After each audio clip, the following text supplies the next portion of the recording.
Okay, we're live. Hey, I hope everybody's having a great Saturday.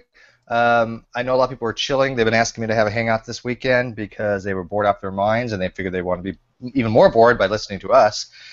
So I thought I would have a quick hangout, and it would be on what topics do you guys want to hear?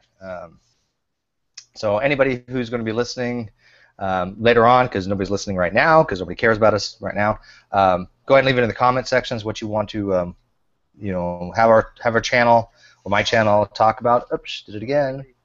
Hey, maybe chemistry. I know I'm not typing it, but yeah. Yeah, I wouldn't mind having a thing with chemistry. That would be more, along the lines of if Dragnot wanted to come in, and Jade and stuff like that. That'd be cool. But I mean, I think I'm trying to see if people want to get more of the sciences or they want to get more of the philosophy, because the great debate is talking about a lot of different things, right? I mean, we all have different viewpoints on different things, and there's a whole bunch of different topics we can talk about. Now, science is universal. I will grant you that, course. But I don't think it applies equally to a lot of people if they want to actually listen to people talk about, functional groups. But well, they're trying to get meaning out of it, right? They're trying to get what? They're trying to get meaning out of it. It doesn't necessarily have meaning, so. Well, but that's a hard science, though. I mean, chemistry is a hard science. There's not really much discussion or debate about hard sciences. It's just, you learn it, except if you're true empiricism, then you don't learn it. But it's not really. I mean, it's a great topic. Don't get me wrong, but it's not really discussional, if you know what I mean. Okay. Maybe. I mean, I'm not saying no. We do talk about chemistry and stuff like that every so often, but. Is that what the listeners want to listen to? Is people talk about freaking benzene rings and shit, or sigma bonds? I don't know. I kind of like philosophy in a way, like meaning of life, I guess. Epistemology, Yeah, I mean, I like epistemology only for the fact that so many people have different viewpoints on it, right? There's no one size fits all about what your epistemology is, right? We all have different ways we get to what we believe to be knowledge and truth, and there's so many different theories out there, and they're all very interesting and all very confusing. And I kind of want to learn them better. So maybe we get people in here like Fox in the Know or Bert Poole, any of those guys, Joe, the people that actually do at least have some kind of understanding of these things. Alex Malpass would be awesome too. Well, you mentioned in a couple of hangouts in the past, you mentioned like using instrumentalism. That's another, like I'm telling you, you would love philosophy of science because of how practical it is to explaining the scientific concepts that you're talking about. For example, you brought up chemistry earlier. Like chemistry, it's a hard science. Yeah, it's pretty straightforward in that sense. But there are issues with representation, like idealization of models and something. Like we're teaching first-year chemistry students certain models about bonds and everything that just aren't accepted once you get more and more into chemistry. Once you get into more and more advanced chemistry. I remember I had a TA who said that to me, and I was kind of like, well, why am I learning this then? Right? Oh yeah. Oh, I've learned models where they say, hey, by the way, eventually you're going to realize that all this is bullshit. Yeah. I mean, the Bohr model. Look at that. I mean, it's complete bullshit, right? I mean, I've actually had that happen. Actually, where you're right that even in the new program, we start off with, hey, them telling us, this isn't exactly the way it is. This is just basically how we're going to explain it to you. And that is instrumentalism, and I'm fine with that. That's why I'm a scientific instrumentalist. Yeah. Hey, have you heard about the 4 new elements for the periodic table? Nope. They're like updating text with it. I thought that 118 was the highest. Well, I mean, they're all obviously, I thought 118 was the highest that we had to date, and then these only last for what, a picosecond? I don't know. I mean, they don't last very long. The problem you run into is once you get to a very high element, I mean, like anything around like 118 or whatever, or even before that, the strong nuclear interaction doesn't go that far. The actual radius of the atomic nuclei is greater than the distance of the strong nuclear field, right? The strong nuclear force, I should say. Yeah, so basically there is an upper bound of how big of an atom you can get because it just doesn't have any residual strong nuclear force, because the strong nuclear force is what keeps the gluons together, the quarks together, in the nucleons, right? And the secondary force of that, the byproduct of that, is it actually holds the nucleons together. Yeah, I guess. But Hey, you know SciShow, the YouTube channel SciShow? no, No. Oh, yeah. they have like Hank Green, and he talks about it. So just look up SciShow, SCISHO. I think that's how they spell it. I'll add it on my list of things. But anyways, let's kind of go through the line here. I'm going to take a random polling. People in the Hangout, people in the side chat, and anybody who listens to this later on in the comments. I mean, what do you guys want to do? I mean, it won't be all the time, but just occasionally on my channel, what do you guys want to discuss as a topic? Because we kind of sit there. We do have topics every so often. Obviously, the last week has been all dedicated to why positive atheism, I think, is a better position than negative atheism, if you're going to be atheist. And you know, it got a lot of views. Don't get me wrong; people were really engaged by that. I actually hit my all-time highest view count. But you know, it's time to move on a little bit. I think 90% of the people actually agree with me now, which is as good as it's going to get. So, Pseudo, what do you think is going to be a good topic to talk about? Pseudo wants to talk about absolutely nothing. Okay, that's always a good topic. I mean, nothing is good. I can't hear Pseudo. No, I said maybe he's not around. Yeah. All right, we're gonna go on Rihanna. Hello. Hi, babe. How are you? Well, I know, right? Yeah. Miss you. So, what do you want to see as some topics, and not to to just distract from some of the topics you do on your program, but actually, you know what? Maybe that'd be good. Maybe we can have like a combined thing. But what do you want to talk about besides politics? I was actually kind of thinking that. I mean, I think it's always interesting to talk about various social issues because it is so related with. I mean, something that I talk about a lot and I never get said, the implications on our society of the creation movement and science, climate science denial, and all that stuff. And it gets a little into politics and stuff, but you can branch off in so many different ways when we talk about stuff like that. Well, I'll leave. You want to talk more like pedagogological type things? You know, how this stuff is in the teaching, or because I mean, we do occasionally talk about how do you want to focus more on that? Is what you're saying? Yeah, absolutely. Okay, fair enough. Isaiah. Is Isaiah here? I think he just dropped. He was. All right. Well, of course. Go ahead. Do you want to talk about Ken Ham? Because we were talking about creationism, I guess, right? Oh, yeah. Yeah, but I mean, do you want Ken Ham to be an actual topic of discussion for a day? I don't know. Maybe we could break him down or something like that. Oh, I think Ken Ham's a great topic because, well, and I live in the state where that stupid effing creation museum is. Kentucky? Uh-huh. Kentucky? Oh, goodness. Yeah. Yes. Oh. If you you know what? Go ahead, good luck.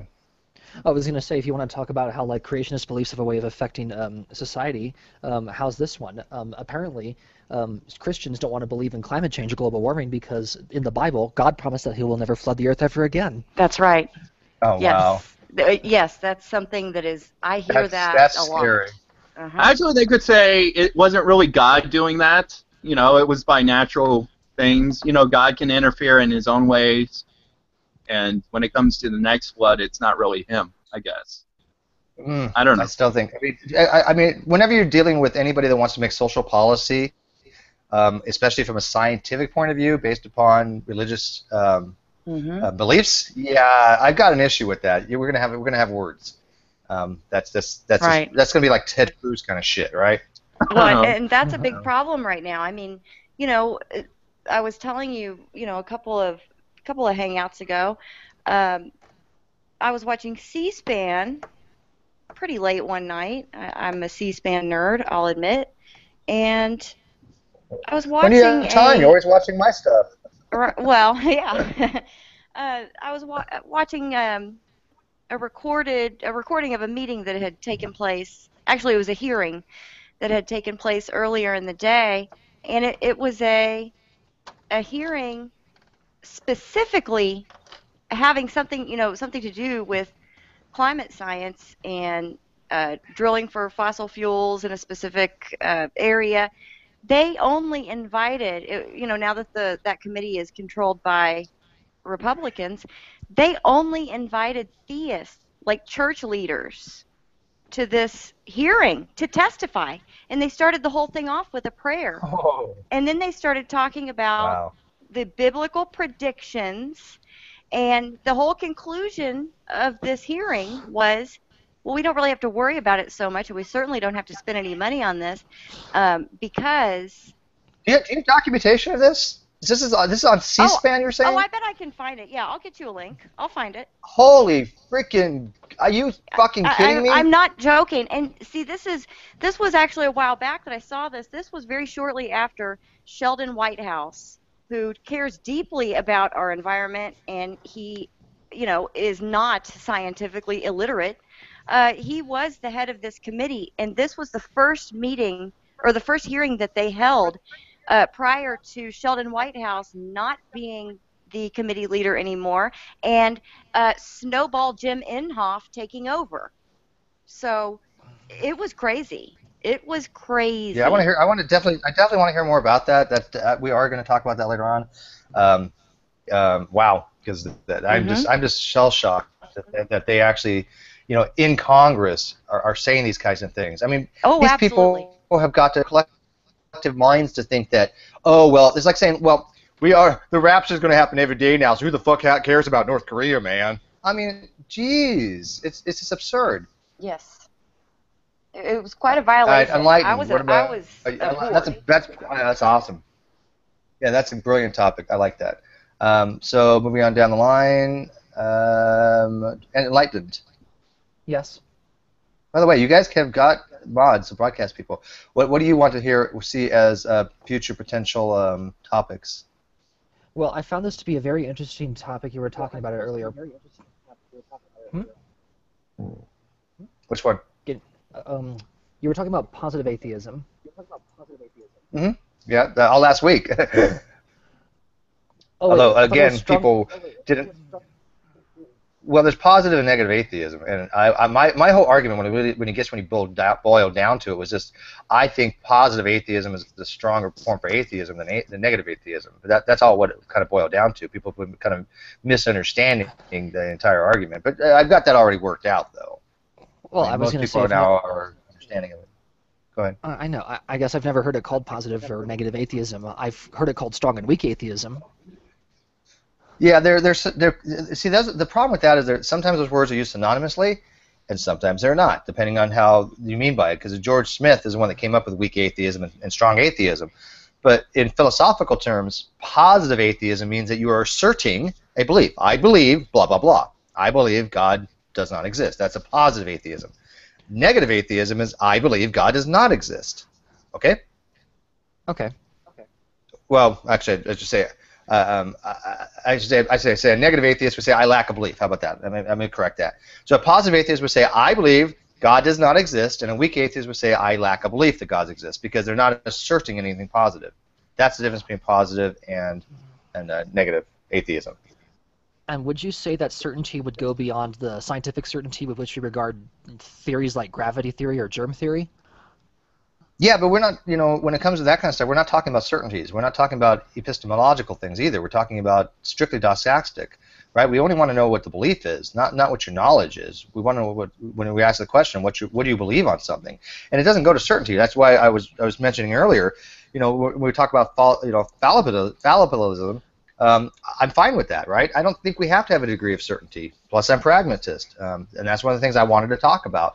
I just don't know if people can get bored talking about epistemological frameworks. Oh no, I get theories it. Okay. of truth. Well, so I mean, I think we beat the atheism thing to a dead horse because, like I said, 90% of the people agree with me now. There's a handful out there. Nar Warrior is still making some kind of issue about it. Ozpin still making an issue about it. But for the most part, I think most people agree positive atheism puts a atheist in a stronger position against a theist, and that was the entire thing to begin with. So, other than that, what do you want? What do you think is a good topic, Enlightened? Well, how about social culture impacts of religious beliefs on society? And I'm not talking about just the global warming thing either. Well, that's kind of what Brianna was saying. Oh yeah, like for instance, well, there are different claims. Like for instance, religious people are more generous than atheists. Oh, okay, I see what you're saying. And that maybe atheists are less moral than non-atheists, that kind of stuff. These kind of stereotypes. Well, and not even that. I mean, like actual practical applications of religious belief. Like for instance, they talk about societal improvements or larger families or how they encourage education. Okay, that's fair enough. Yeah, societal impact of religious beliefs. I could dig that. Odion, what about you? Causality and the different types of causality. Oh, you want to get into more physics then? I mean, so you want to do with causal relationships, or more causal theory of knowledge. Yep. Oh, wait, truth. Causal theory of truth. That's what it is. Yeah, that's something that I've always wanted to delve into. Okay. I don't know how much we can make a topic for that, but okay. I hate to ask this. Everybody kind of like bite the bullet and grin on this one, okay? Mark Thomas, what do you want to have a topic of? I gotta ask. Oh God, this is gonna be scary. Like peace. You could talk about how you can get the peace and goodness, kindness. So we all sit together. How do we all sit together and sing Kumbaya while holding hands? And another good one would be. My luck, I would have Isaiah and Joe on the other side of me rather than like Hannah and Brianna. That's my luck when we do that kind of stuff. Another one could be bad language. I see like a lot of atheists struggle with using bad language. They don't seem to be able to self-control it. So we could explore that. Why would that be a topic, though? I mean, I'd see just as many theists using bad language. It's good for building up. Linguistics. Yeah, that's linguistics. I don't know why you would make. I mean, you want to talk about why you think non-believers or atheists generally have more colorful language than theists? Well, because I think I'd have to disagree with that. I think if you just sort of like did we topics and those things, you could set like a solid foundation, for future hangouts. You don't use curse words? I know how not to use them. Well, say fuck for just once. Just once. Say fuck, Mark. No. All right, I'm not gonna make him. But when Mark interesting topic. When Mark Thomas drops the F-bomb, shit just got real. Okay, that's all I'm saying. Yeah. But I think I know honesty is something that atheists don't seem to have a great understanding with. I hear a lot of people. I get accused a lot for being dishonest. Yeah, well, I think you're intellectually dishonest sometimes, and I think you are, but it's hard to differentiate when you're trolling and when you're actually giving me what you actually think. So, yeah. But I think that'd be a good topic. There's a lot of people who are sort of lost at the minute. I don't know if people would be that interested in that, but okay. Jim, what do you think? What would be a good topic? You don't think people would be interested in honesty, Steve? No, in cursing. All right. For me, lucid dreaming. Ooh, that is a good topic. I like that. I have brought that up before. You maybe have a hangout one of these nights, just about people comparing their lucid dreaming, their lucidity, and how to do like reality checks and trying to determine why light switches don't work in a lucid dream. Because I fucking want to know why. Because you know what's going to happen? I swear to God. One night, Jim, I'm going to be like going downstairs, I'm going to flip down that light switch and it ain't going to fucking work. And I'll be like, okay, I'm having a lucid dream and do something I'm going to regret and then realize it's not lucid. It's going to happen, I'm telling you. And do you lose any sleep over it? No, actually, after I had a lucid dream, I actually sleep better than I usually do. Yeah. But yeah, I want to know why light switches don't work in lucid dreams. On average, I mean, we all have exceptions, but that's actually one of the reality checks is to flip the light switch. So anybody knows why? Maybe we'll get what's his name? Who's a neurology guy? Joe Carter or Maddie. How Maybe those guys about know. how about the question of whether people who are blind do they dream? Do they have I think they blind do. for I think that's their what it's whole about. lives? Yeah, I think they do, but I think they dream in more sensory. They don't, they dream more tactily. I mean, because even when you sleep, I get tactile sensations.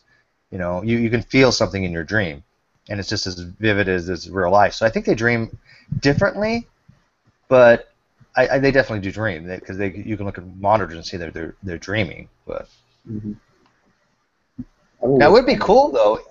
Yeah, But how? a better question. Well, a better question would be though, if someone was blind all their life, Yes, and then they were able to see. question. Yeah, and then how would they compare dreams? I don't know. I'd have to look into that. I don't know anybody that's had that documented. Actually, since we're on the topic of neurology, Near-death experience story of a woman she's been blind since birth, and I've seen her tell her story in several different ways over a period of 20 years. Several different times she's told this near-death experience story, and the way she tells it's a very cool story, just the way she tells it. I'm not making any judgment on whatever this experience is that she Right. had, but that's as close to what you're talking about now that I've seen. It's pretty cool, though. It'd be worth watching. Now, she was blind just prior to the experience? No, And then no, after she's blind since birth. She was born blind, Mhm. and she had a what she calls a near-death experience, and to hear her describe it, you would never ever know that she's blind. And the way she described it, it was very clear that she gained some understanding of sight somehow. So it's Do interesting. you know her name? Do you know her name? Actually, I'll tell you in Well, just just a get minute. back to me on that. I would be interested in that because that's always intrigued me. I am not an ontological naturalist. I know it's contrary to a lot of people's understanding of who they think I am. I love science, don't get me wrong, but I'm just not an ontological naturalist. I believe there could be possibilities of things like that supernatural things that we're not aware of. Yeah. I'm not saying that there are, but I'm saying that I haven't excluded it, right? And That's they how are I am, interesting yeah. to talk about. That's how I am. Yeah. But I mean, we can exclude a lot of things. Like, for example, I can exclude people who talk to the dead. I think they're all crap, right? That to me is just bullshit across the board. But there are interesting stories, anecdotal even stories of people such as that self that I will listen to and I will take at face value, because I do experience lucid dreaming, and I know you see shit that isn't there. Oh, yeah. Okay, so yeah, I mean that's a great topic. I would love to delve more into that one. So that's good. That's really good. I mean, speaking of dreams, you remember I was talking about some of these weird experiences that I've had where I've never met someone before or experienced something before, but then I had a dream of it, and then sometime later, it just happens. Right.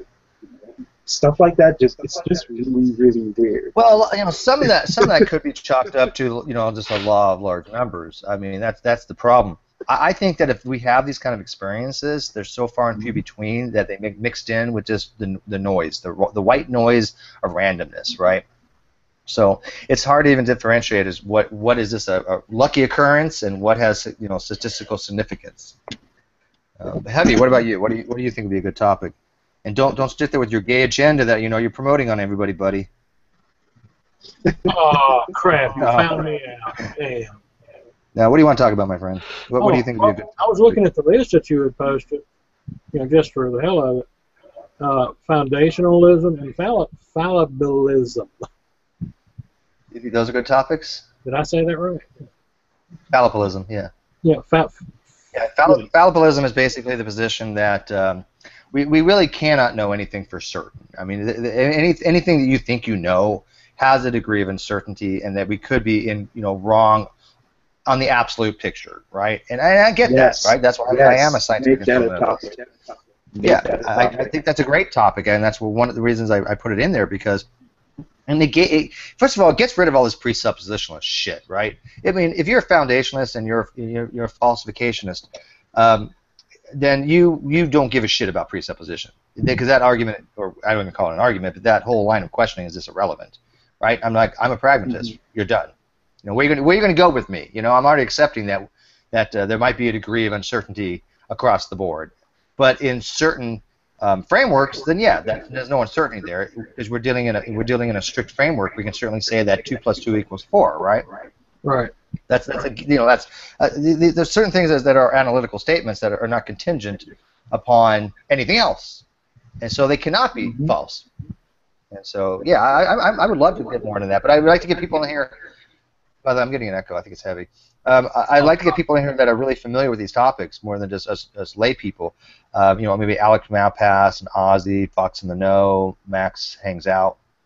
Those guys that actually maybe like have a little talk about it because I know they do that in Heller's room, but Heller gets a lot more into like the modal arguments and the propositional logics that I'm like, okay, this is interesting, but after like an hour of it, I just want to go have a beer. I'm done, because is it really practical to even care whether we are a modal anti-realist or a modal realist? I don't know. I don't even know what the hell the difference is half the time.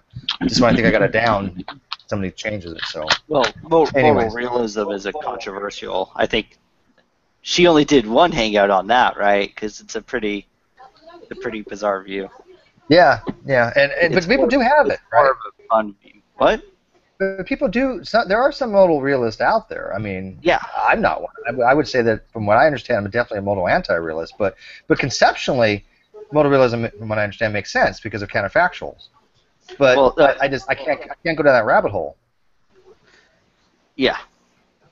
I mean, I don't want to derail. So. No, but this is the whole point of this hangout. I love these types of discussions, right? I've been learning about this stuff for about a year, and I'm still fascinated by it, and I want to talk to people that do know more about this stuff. But I don't want to bore everybody else because they're like, oh, philosophy sucks. I mean, I just got in a big old kind of argument with Ozpin, Christian Acker's buddy, because he's a militant atheist and he hates philosophy. And he doesn't understand that without philosophy, we could never have things like ethics or meta-ethics or bioethics. Those people are annoying. Yeah, I mean, you're eliminating a whole realm of valid inquiry. Yeah, because I'm not a scientist. What is it called? I'm not into scientism. Yeah, I'm not either. Go ahead, Joe. Oh, I'm not into scientism either. It seems like you're exactly right. You have a whole nother field out there that's willing to contribute to whatever point you're trying to make, and for whatever reason you're like, nah, I don't like that. It's kind of annoying. And again, like I told you, a lot of things people say they don't realize are philosophical concepts. Like I bet you that guy's all into. He's all into falsification, right? He's all into. I mean, sure. I think most of us are, but that's a philosophical concept. Yeah, it seems. Sure. It seems a lot of people who deny it don't realize what they're doing. What they're talking about is like something that comes from the philosophical fields. And again, philosophy of science is kind of fun, and I imagine a lot of philosophers of science came into it from being scientists. A lot of them, like Massimo Pigliucci, started off as a botanist, as a biologist, and now he's a philosopher of science. I think that goes for a couple other people, which the only person I could think of was actually a professor I had, who was a chemistry professor, and he also taught philosophy of science. Sean Carroll, I think taught some philosophy of science courses, although I don't think he has a philosopher's degree. It's very interrelated, and it's kind of silly. Absolutely. Yeah, no, they are interrelated, and even if you say I like science, okay, then you're kind of implicitly accepting a naturalistic perspective, or at least philosophical naturalism, right? So you're kind of implicitly saying that when you say, yeah, well, I'm going to be an empiricist or I'm going to love science. That's a philosophical position. So I don't think you can extricate them very well. I don't think you can just say, well, I have science, but I don't have any philosophy. Because I actually argued this the other day, Joe, to somebody that was telling me that science is not a subset of philosophy. And I'm like, well, where do you think science came from? Natural philosophy is the foundation for where science came from. Now, yes, it has been, its own, own entity now, but it's still a subset of philosophy. It came from philosophy. It still is, yeah. It still is relatively new compared to the other subjects, especially biology. Oh yeah, and I can't believe I'm actually advocating because 2 years ago I probably would have been similar to Ozpin or somebody. I would have been like, yeah, philosophy. It's just a bunch of fucking old men smoking cigars, drinking scotch, talking about pedantic nonsense crap that I have no interest in. But then I'm realizing, well, shit, no, there is reasons to have philosophy. So. How are colors real when mirrors aren't real? Ooh. Yeah. If I'm drinking, am I drinking Pepsi or is Pepsi drinking me? Oh, that was Mark's. Dun dun dun. Yeah, that was Mark's take on philosophy, by the way. Oh, Mark. So what about the side chat? Nobody's in the side chat has even said what they want to even talk about. I only got like 6 people in there, 16 people watching, but nobody's kind of giving me any indication what they want to hear. So now's your time. Anybody in the live feed, let me know what you want to hear on the channel. So, because if not, I am going to probably talk more about philosophy. Could I change my vote? Yeah, what do you want to talk about? Okay, fallibilism. I'll get that one of these days. And pragmatism. Forget the foundation thing. Well, they kind of go hand in hand. I mean, a foundationalist is somebody who basically wants to. Yeah, they want to. A foundationalist who takes some. For example, I take things axiomatically. I take them without justification, and that would be a foundationalist. It's like it's like the way how you figure knowledge or. Well, wait a minute. Something like that. You have axioms that you assume that you don't justify because it would be okay. All right. It sounded like you just said, I take things axiomatically, like just everything. Oh no. That would suck. No, I just believe anything in front of me. Yeah. No. Of course, I take certain things as assumptions, and I take them without justification or axiomatically. That's one way to get out of the Munchausen's trilemma, right? Obviously, I mean, there's other ways. I don't know which is the best way. I mean, I think scientifically it's weird because I don't have a problem with infinite regress, right? Scientifically, there's nothing wrong with it. But still, it's still, to me, conceptually one of the most difficult. Yes, there's nothing wrong with infinite regress. We can have that. But do you really want to support any? Because if you accept the infinite regress of the trilemma, then you're basically saying that everything that has a justification can eventually be justified. Then you have another thing that's justified behind that, another thing behind justified that. Who created the creator kind of thing? Yeah. And even though it's scientifically fine, conceptually I just can't buy into it. Interesting. You definitely know about Wait, that. you can't buy into what? I'm sorry. Infinite regress. In terms of like who designed the designer argument? Yeah, or just even where do you want to start your epistemology, right? Okay. I mean, there's 3 ways you can really start your epistemology. Maybe there's some more, but the basic 3 ways would be you have to accept either a circular argument, which they would call a virtuous circular argument. You have to accept an infinite regress, or you have to accept things axiomatically without justification. Now I think Agrippa had 2 more, but I don't know what they are. But so the last one is basically like a third option, like a cop out. Well, no, I don't. It's not a cop out. I mean, you take things axiomatically, don't you? I mean, do you actually sit there and justify or prove that you exist or that the universe exists? No, I mean, not okay, yet. At least. Then that is taking it axiomatically, right? Okay, yeah. That would kind of go along with that conversation with Wyatt, wouldn't it? About axioms, or like, where we learn to walk, or there's things that we see, we know about, and we don't have to like test it or justify it or verify it or anything. It's there in front of us. Well, yes and no. I mean, there are certain things called brute. Self-evidently true. If I stop my toe, that's going to hurt. That's self-evidently true. Well, not necessarily. I mean, what happens if your nerve got severed, right? I mean, yeah, no. Self-evident things have to be self-evident. That's what they call brute facts. A self-evident thing would be, think of a good self-evident thing.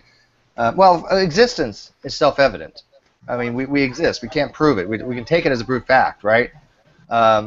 Consciousness is a self-evident emergence, I would say.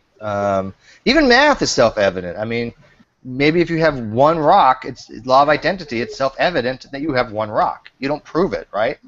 How do you prove you have one of something? You have to take it axiomatically, what one means. That's how I'm looking at it. Like, again, anybody wants to disagree with me on that, that's fine. I can change my position on it.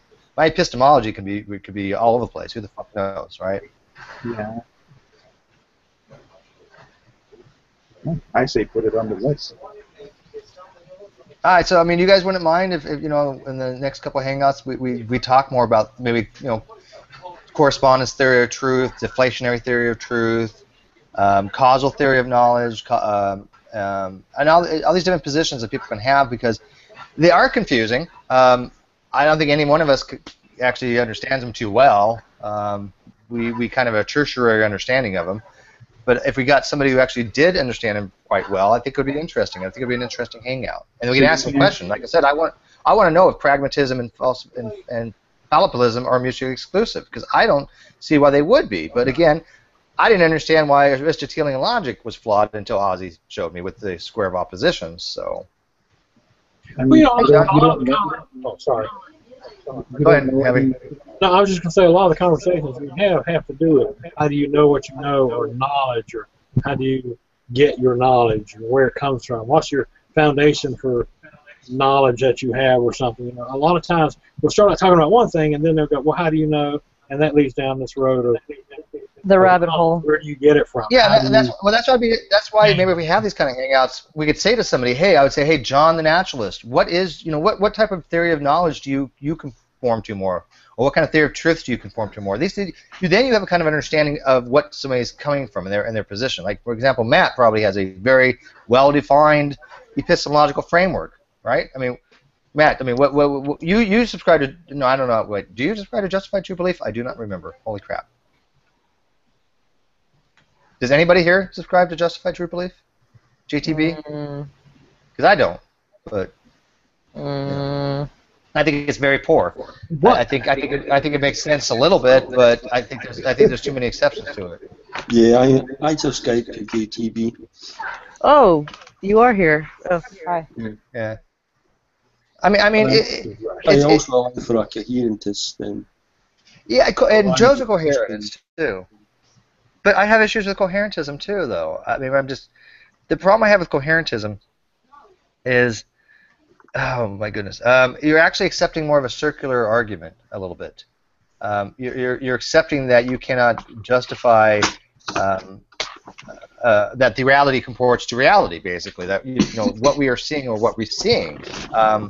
I think you kind of have to assert that reality is true rather than just accepting it axiomatically, and that kind of makes it a little bit of a virtuous circle when people do that. I mean, most of you guys are probably foundationalists, right? You basically ground things in axioms and move linearly from there. I would agree. Yeah, right. Weak foundationalists. What's that? A weak foundationalist. I'm fucking strong. I've heard what is the? I mean, do you live, bro? Honestly, I'm not even that familiar. What is the difference between a weak foundationist and a strong one? Enlighten us. A strong foundationalist will say that properly basic beliefs are indefeasible, infallible, incorrigible, whereas a weak foundationalist will say no, they're not. They're corrigible, they're defeasible, they're fallible, they're capable of. I have properly basic beliefs, and I might be wrong about them. Mm-hmm. The strong ones say, I can't be wrong about these. You know what? I would probably say I would have to be a weak foundationalist then. But there's some things that you Because would we hold can't- to. I mean, if you're, Sorry, go ahead. well, like what? There's some Like things that what? you hold to. I Like mean, a true axiom would be something like existence, which you enter saying the opposite of existence, which would be non-existence, which is self-refuting. But So there would, existence isn't a properly basic belief. it's a true axiom. It's an axiom, yeah, but it's So not. it's just a basic belief. Yeah, it's not a properly basic belief. It means that Well, something exists is the only Just thing we a can be basic. certain of. Well, let's look at this. I mean, maybe I'm gonna have to figure out whether I'm a weak or strong foundationalist, because if you take the logical absolutes as being absolute at all times, all places, and as Darwin would say, would that make you a strong foundationalist then? No, because you're not questioning reasoning. One of the properly basic beliefs is that that your reasoning process is generally reliable. But that's talking about you. Mm-hmm. So could you be wrong about how you exist in reality? No, because I think I think it's kind of. I think that wouldn't make any sense. I think you could be. Like if you live in a matrix, then, or if idealism is true, or if your Well, brains you in still a vat. exist though. Yeah, but that's not you the don't question. exist as you perceive yourself to exist. Okay, that's true. That's true. But you still exist in some means. Yeah, That's true, something your exists. perception of Yeah, existence. something exists. You know, it doesn't need to be you. You don't. Like, So- let's say solipsism is true, then only one thing exists, and it's not us. Yeah. So why am I talking to you guys anyways? Exactly. Yeah, This whole conversation is pointless. I wish yeah, there was exactly. more So I'm solipsism. going to start deleting. I'm going to delete this when I'm done. What are you, Matt? Are you a strong or weak foundationalist? I'm a weak foundationalist, I think, yeah. I think my beliefs, my properly basic beliefs could be mistaken. Uh-huh. To, You see, I to, think with knowledge, Calvinism, I thought you have said to you do were. I thought you said you were a coherentist, or you. No, you I were said partial to it. I subscribe to justified true belief. I don't think the Gettier problems are strong enough to prohibit you holding to that in a general sense. Why not? Logically, they are. There's only three Because- things for Because JDP, there are right? problems with every theory of knowledge. So if you're going Correct. to cast away justified true belief because there's some problems with it, the Gettier problems, then you have to also throw away reliably produced beliefs, because there's problems with that in philosophy, and coherentism, there's problems with that in philosophy. So you would be left Yeah. as subscribing to no theory of truth. No, What's I don't the think. I problem think with- obviously. What did I say? Okay, I think that all theories of truth definitely have issues. That's not the problem. I think which one's more useful. And JTB has three propositions, right? It has to be true. It has to be believed to be true. And what's the other one? It actually has to.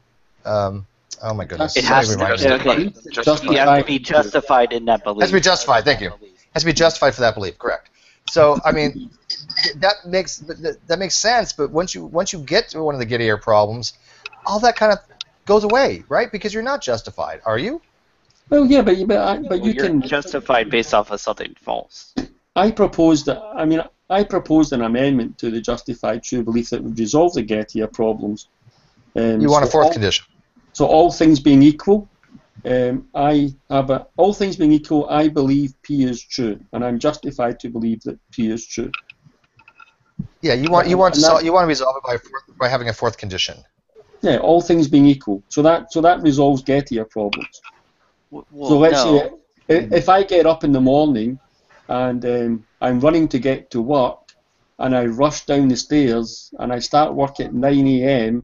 and my clock says 8 a.m. and I say, oh, I've got plenty of time to get to work. It's 8 a.m. I got an hour. So I dawdle along and I get there, and sure enough, I get there with 20 minutes to spare. Well, for all I know, in a Gettier situation, the clock could have stopped at 8 o'clock the following day. And it's Right. just by pure chance. It's just by pure chance. Correct. I happened to come down the stairs at 8 o'clock and thought it was actually 8 o'clock with my clock working, but it wasn't. Right. Yeah, but but- your justification is wrong. Sorry. Yeah, Yeah, but that's why I you say mean- all things being equal. No, you can't get away with something being false by just saying all things being equal. Like you're saying, as long as my justification isn't based off of something false, then Gettier problems aren't a problem. But that's the whole point. That's what Gettier problems are showing. what you're Yeah, saying I don't know is how that, you resolve that either, there, Matt. yeah, I'm Matt. not quite sure what you even mean by all things being equal. What do you mean? Yeah. What do you equal? basically Yeah, means what's the equality? the prima facie situation being the case. So if I get up in the morning and I go down and I look at my clock, and as long as my clock's working okay, then I can have a justified true belief that it's 8 o'clock in the morning and go to work. But okay, let's look at two different situations. Both of them be exactly the same, but in one situation, the clock had broke the previous day. Okay, so in one situation, it's normal, just like any other thing. The other one's a get a year problem, where you got the right result, right? You got the correct knowledge, but is it really knowledge because of what you wasn't justified? Is that what you're saying? If it's just two situations, all things being equal between them, then you might as well just say that you did have the knowledge, because I can't agree with that. No, You didn't I have knowledge wouldn't. because it wasn't justified. But yeah. Well, it's not justified if you remove the all things being equal, because all things aren't. The proposition of the theory of knowledge isn't with all things being equal. It's just you see something and you consider that you have a justified true belief for it, but then it turns out that you thinking you were justified to believe it was 8 o'clock was not justified because your clock stopped 24 hours ago. When you Right. say all things being equal, do you mean so long as the clock isn't wrong? Yeah, that's a Yeah, something like that. Yeah. as long as your justification is But that's the whole point of the get justification. here. No. It's not your justification. The justification is you get up and you look at the clock, and the clock says 8 o'clock, and from what you see, you then form your belief, and you believe you are justified to believe that. But how do you resolve a Gettier problem where the clock stopped 24 hours ago, and it's just a matter of chance that your clock is showing 8 o'clock, but you formulate that belief? You can either just Then it's not true. Then it's not true. It's not. Yeah, the logical syllogism to get to it is problem. not true. You can't resolve that problem, and that's that's what Gettier is pointing to. That's why there's a It's flaw possible that you with can't justified resolve true it. belief. Yeah, it's possible you can't resolve the problem. So in philosophy, you've got a couple of options, okay? You can say the problem can't be resolved. Or you can say it doesn't look like that problem can be resolved, but I'm going to give it my best shot to resolve it. And you can try and resolve it. And I'm in the latter category.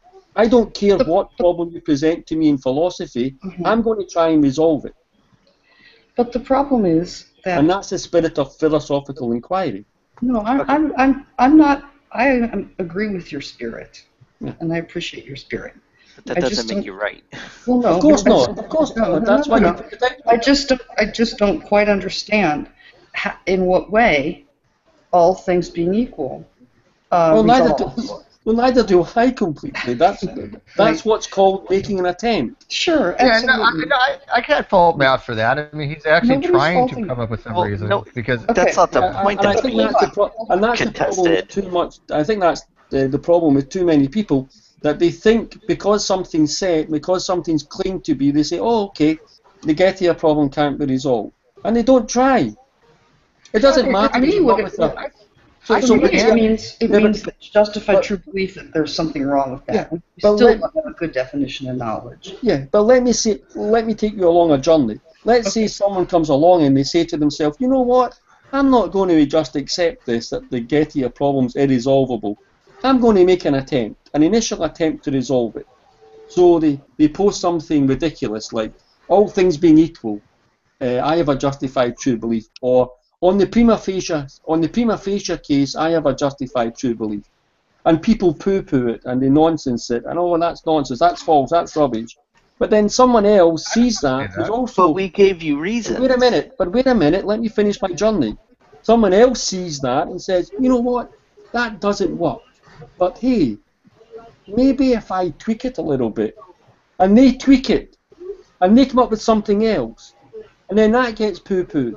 But then someone else tweaks it, and eventually you move towards maybe a solution. sure, and I think everybody agrees with that. And that's this. I do think you could philosophy. I think. I think I so too. liked the idea of I liked your second idea better. That one But might be more promising than the first one. I think most people would say that one of the possible ways to resolve JTB, so it's not horrible with the Gettier problems, is to add a fourth condition. Like what? What that fourth condition is, I have no idea, right? I mean, prima facie, I have a justified true belief. I don't know if that's even, I don't know if that's going to work. On the face of it, it means on the face of it at first glance. I know what it means. Yeah, but so I mean, if I say at first glance, I have a justified true belief. It's 8 o'clock. But you don't. Saying, that's the whole point. You've already violated number 3 of the JTB. Prima facie, you do. So if you come down the stairs and you look at your clock, and you look at your clock and your clock says 8 a.m., that's the prima facie situation. It's only when you then, only then when you go beyond the prima facie situation where you discover that it was only by chance it was 8 o'clock. That's not that defeats the prima facie case. Yeah, I understand what you're saying, but you run into a huge problem when you start using things that require a deductive reasoning. Okay, in the Gettier, one of the Gettier problems, as you know, with the coins and the person getting hired, right? They're making a deductive reasoning that the person getting hired will have 10 coins in their pocket. They're basing it upon the person that they think are supposed to get hired, and that they had counted the coins in that person's pocket. So if they say, okay, I know Smith is supposed to be the one hired, and I know Smith has 10 coins in his pocket because I've counted them, I can reasonably conclude that the person getting hired is going to have 10 coins in their pocket. Now, Smith doesn't get hired, Jones gets hired, but Jones also has 10 coins in his pocket. Was that knowledge justified? Now, I have to say no, because it's not whether or not the knowledge was justified. It's no longer knowledge, right? We wouldn't say that's the whole point. You actually knew it after all. We withdraw the word knowledge from that description. Well, that's the argument. Do you know or not? That's the whole argument. I mean, did you know that the person? Because you did know that the person who got the job had 10 coins in their person, 10 coins in their pocket. You did know that, right?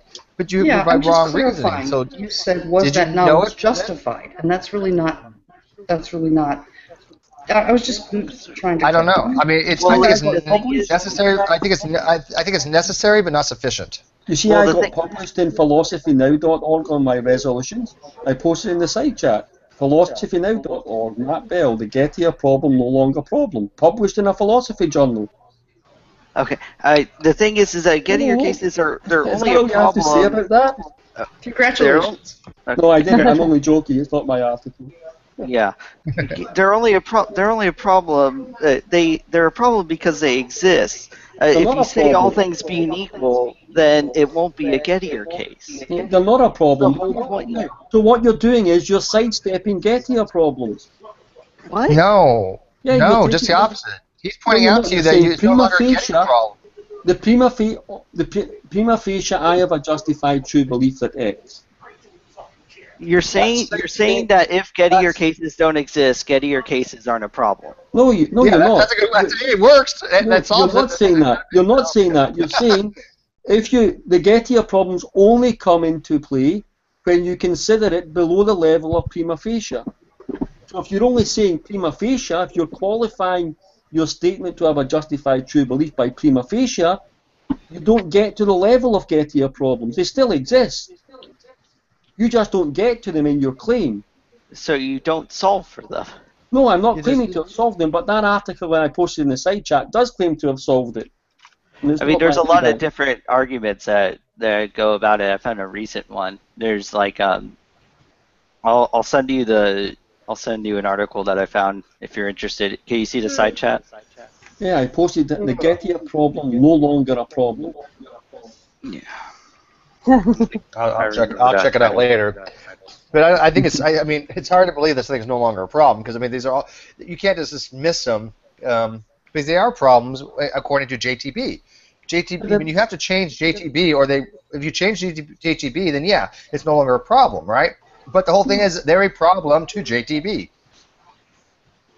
They're a problem to JTB simpliciter. What? JTB simpliciter.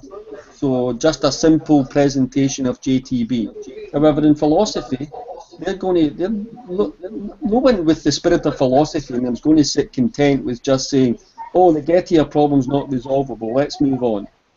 Well, no one's saying that. It's just that your resolution wasn't right. What they do is they reject JTB because it's got problems, and they adopt another theory of knowledge that also has problems that they can't resolve. So what's your why move from JTB, which has problems, onto another theory of knowledge which has problems, when you can just stick with JTB?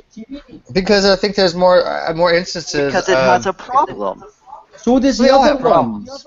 So does reliably produced beliefs. So does coherentism. What theory of knowledge, Joe, doesn't have problems in philosophy? That's not what's being like. No, that's situation. What's wrong with what he just said? It's we do nothing. He's right. Depends on which problem bothers you more. It doesn't bother you enough to adopt another definition of knowledge for yourself. What situationally do we run into in a day-to-day situation? That goes back to my pragmatism. Are we going to run into these situations more by saying what's knowledge? I think the Gettier problems are more likely to something we can actually see in real life that can happen than something like reliability theory or coherentism. I find them somewhat contrived and artificial. I don't think those things pop up all the time like that. What are you talking about? But they can though. I mean, when you're talking about coherentism, though, when we start running into the problems are mostly conceptual problems. I don't think they could actually even manifest in real reality. Maybe I'm wrong. I don't know, but I don't see how a lot of it can actually manifest, because coherentism is basically saying this is our reality, and whatever comports to reality, it doesn't even matter whether a brain in the vat, and you can't test for it, right? It can never apply itself in a real-world situation where reality is not reality. Yeah. Because even if it was, you would never know. But I don't think. I don't. Pragmatism has nothing to do with truth, unless you define truth as that which is pragmatic, which is begging the question. Well, that's the pragmatic theory. There is a pragmatic theory of truth, but it's actually controversial. Yeah, of course. But I mean, I've seen it. Who was it? Uriah Christensen, I think it was, posted to me his theory, or someone posted their theory of truth to me. But of course, if you define truth as that which is pragmatic, then yeah. But for what reasons would someone accept that definition? That's the problem. Well, it depends. I mean, I look at it this way. Do you, Matt, do you think that you always have to subscribe to the same theory of truth in all situations? Because I don't. I think I want to, yes. I want to have a theory of truth that applies in all situations. I don't know if there is one. Well, yeah, but I think there are close approximations to that. Like, apart from the Gettier, you've got the JTB, or you've got reliably produced beliefs, apart from the problems within that. So there are problems with all theories of truth, but there are problems with the pragmatical theory of truth as well. So there's I don't even deny that. So there's not a single theory of knowledge that doesn't have problems with it, philosophically speaking. Then how about we just go where we like? If I don't like JTB, then I just won't use it. Well, yeah, but I think that someone can make the evaluation. Well, yeah, there's problems with JTB. There's problems with the reliably produced beliefs, but there's less problems with reliably produced beliefs than there is with JTB, so I'm going to go with the one that has the less problems. Are you suggesting that JTB? Yeah, I think you make an argument for that, but do you think JTB is the one that has less? Because I don't. No, I was just using that as an example. You could replace those with the pragmatic theory of pragmatic theory of knowledge has less problems than all the theories of knowledge, so let's go with the pragmatic theory of knowledge. So, is this the kind of topics you guys want to have more of? I find this to be actually interesting, right? I couldn't talk on the yawn. As a Johnny. Yeah, sorry. Interesting topic. That's Matt, so really good stuff. That's really good stuff, man. It's so good it puts me to sleep. Oh. Hey, when did Matt get here? Sorry. Did I get here? I don't know. Depends on your theory of truth, doesn't it? Yeah, it does. Yes, it most certainly does. I told you epistemology was a mess. You should have stuck with philosophy of science. No, I think you know what I do think. These things dealing with epistemology, I think they're more interesting because I don't think there's any one right answer. I think that it's really how you want to formulate your own opinions on things, and you can argue it any way you want. but there's no defining, hey, this is the way it is kind of shit, right? And I kind of like that. Yeah. Sketchier cases are fun to talk about too. I don't know why. Oh well, dude, you weren't here last night when we were doing the trolley problem with Mark, and oh my god, it was a butchery. I slightly remember that. That's another thing. There's no problem there for a Christian. Brianna was so drunk she didn't know what the hell she was going on. Yeah. There is no Rihanna problem with or me? trolley Oh, was that Hannah? Oh, I didn't see her talk. Oh, I know you were drunk. You were on like your 5th scotch. Brandy, first of all. So he was the drunk one. The trolley whatever. problem. I'm not sure I agree with that, Matt. Yeah, there is no problem. You do nothing. You do nothing? Yeah, as a Christian you can do that because you can put your faith in God. You can say, I don't know what to do here, God. I really don't know what to do here. So I know you have the power to do what's right, and I'm asking you to do what's right here, and I ain't going to do nothing. Moral paralysis is a So what do you solution. do then? Wow, I like that. Can I steal that? Moral paralysis. I like that. That's exactly what it sounds like it is. There's an article, Skeptical Theism Leads to Moral Paralysis, where it talks about I like how that. if you see someone's like drowning, you can easily go and save them, but if you accept skeptical theism, you might be in moral paralysis. You're not sure if you should let that little girl drown or not because it could have been a part of like God's overarching goal. Yeah, I think that's dangerous. I think that's a dangerous way to think. What I propose isn't advocating skeptical theism.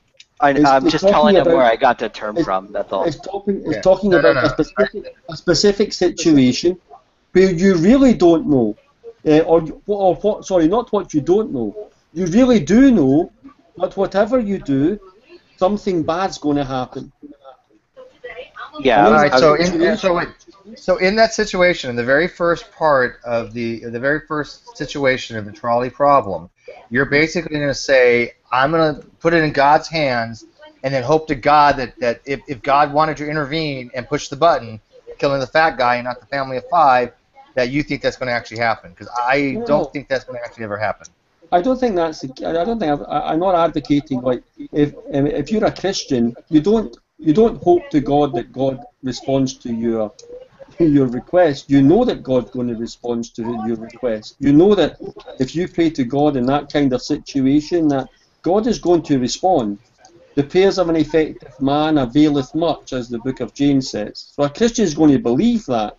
The problem is that Jesus said, if you have the faith the size of a mustard seed, you can move mountains. The problem is that Christians don't put their faith into practice.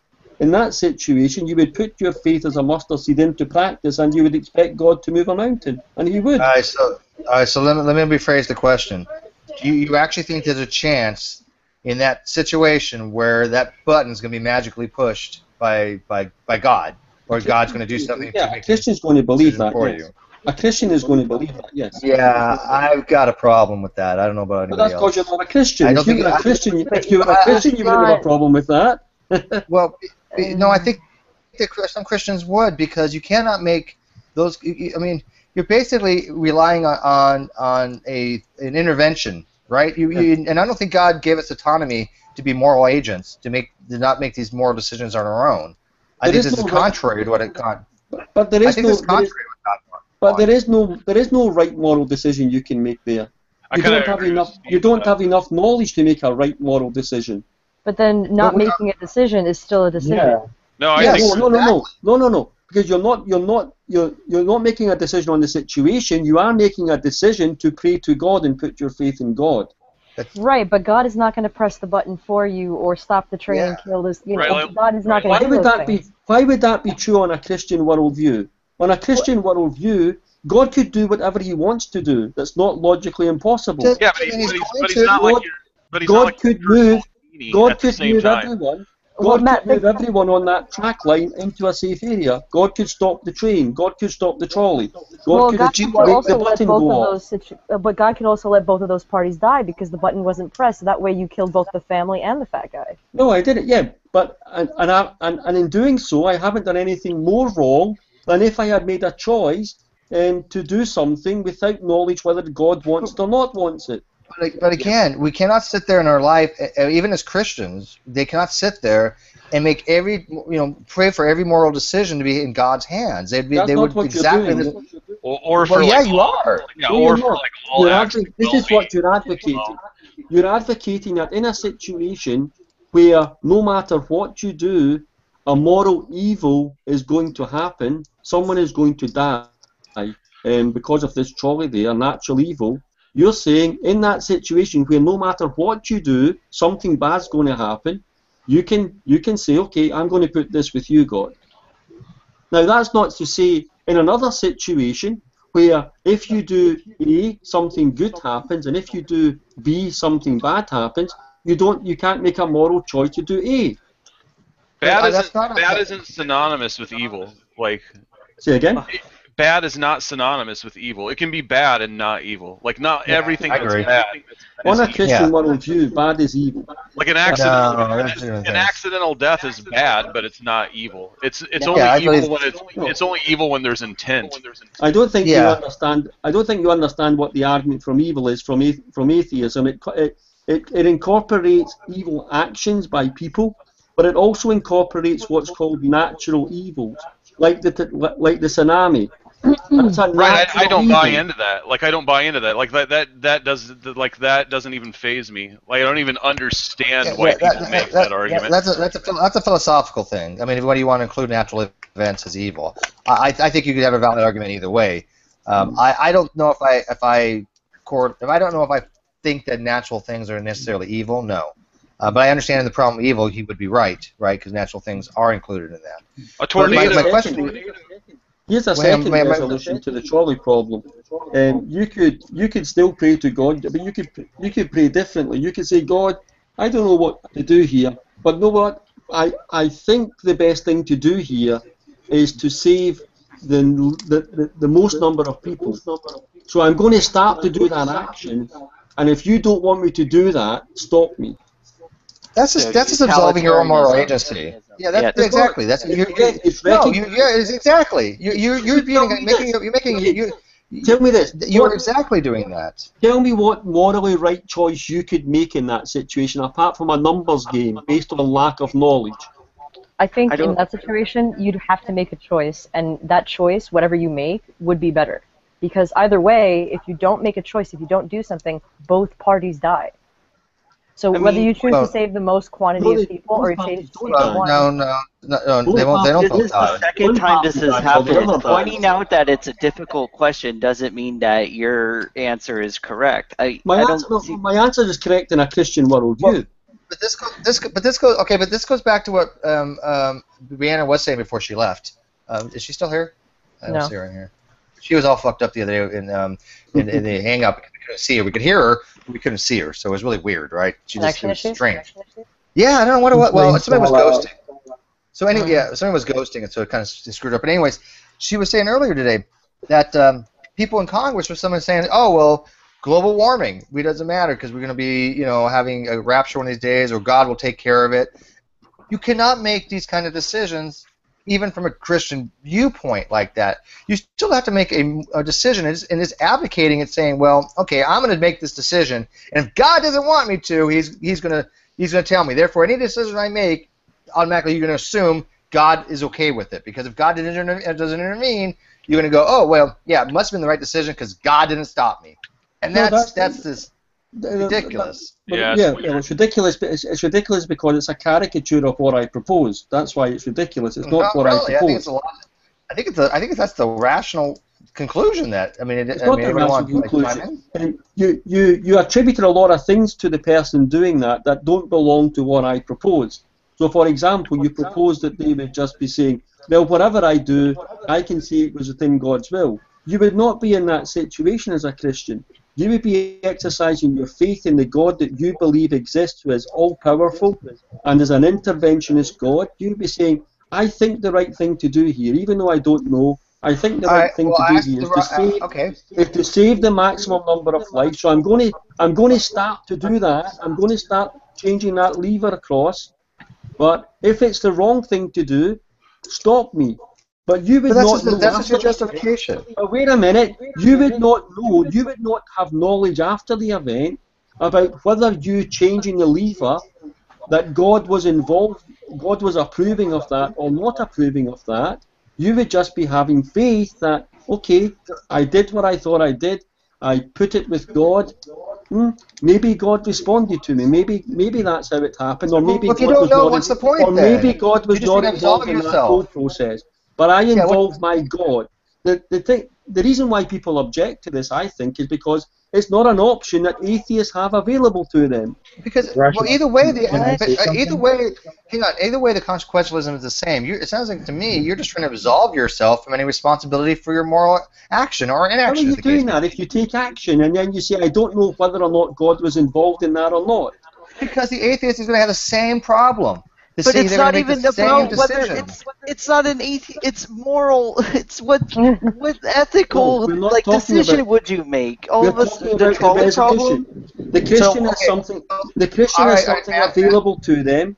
The Christian has something available to them. Oh God! And we have a Cambridge resolution that the atheist does not. The only thing the atheist can do there rationally is a numbers game. So that's all they can do. Ask your God. The numbers. Ask your God. What is a better thing to do in the first trolley problem? What is a better thing to do? What does your God tell you should do in that situation? He doesn't tell me what he tells me. He says both of them are wrong.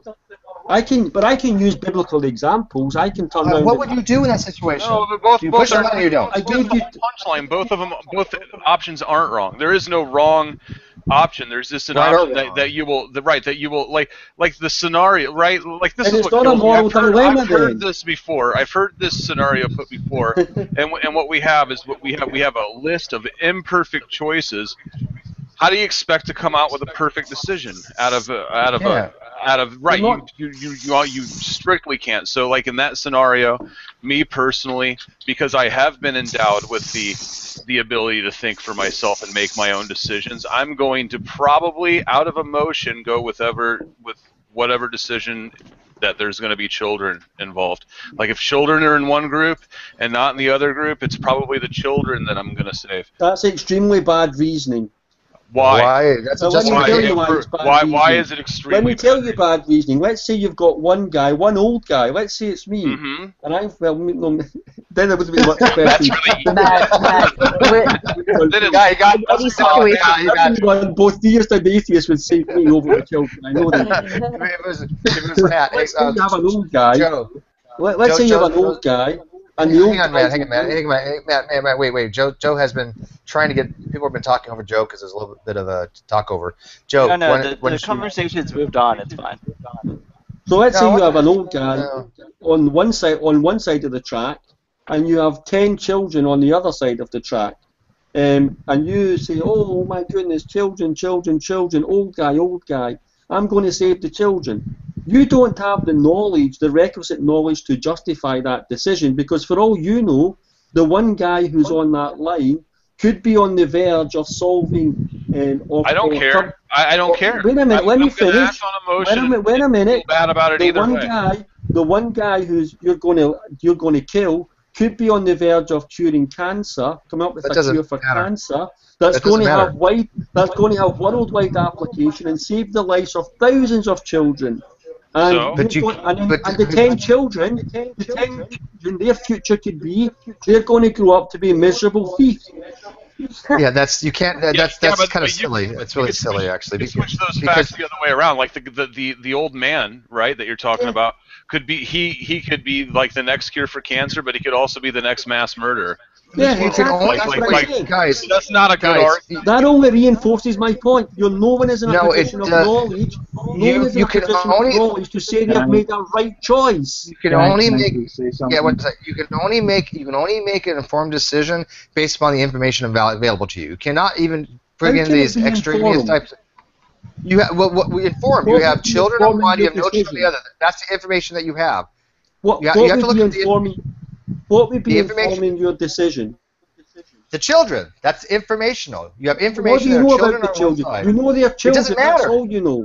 That's informational. That's Saul's point. So I didn't. That's information. And also, again, I chose my words wisely, and I didn't say that I was necessarily acting out of reason or logic.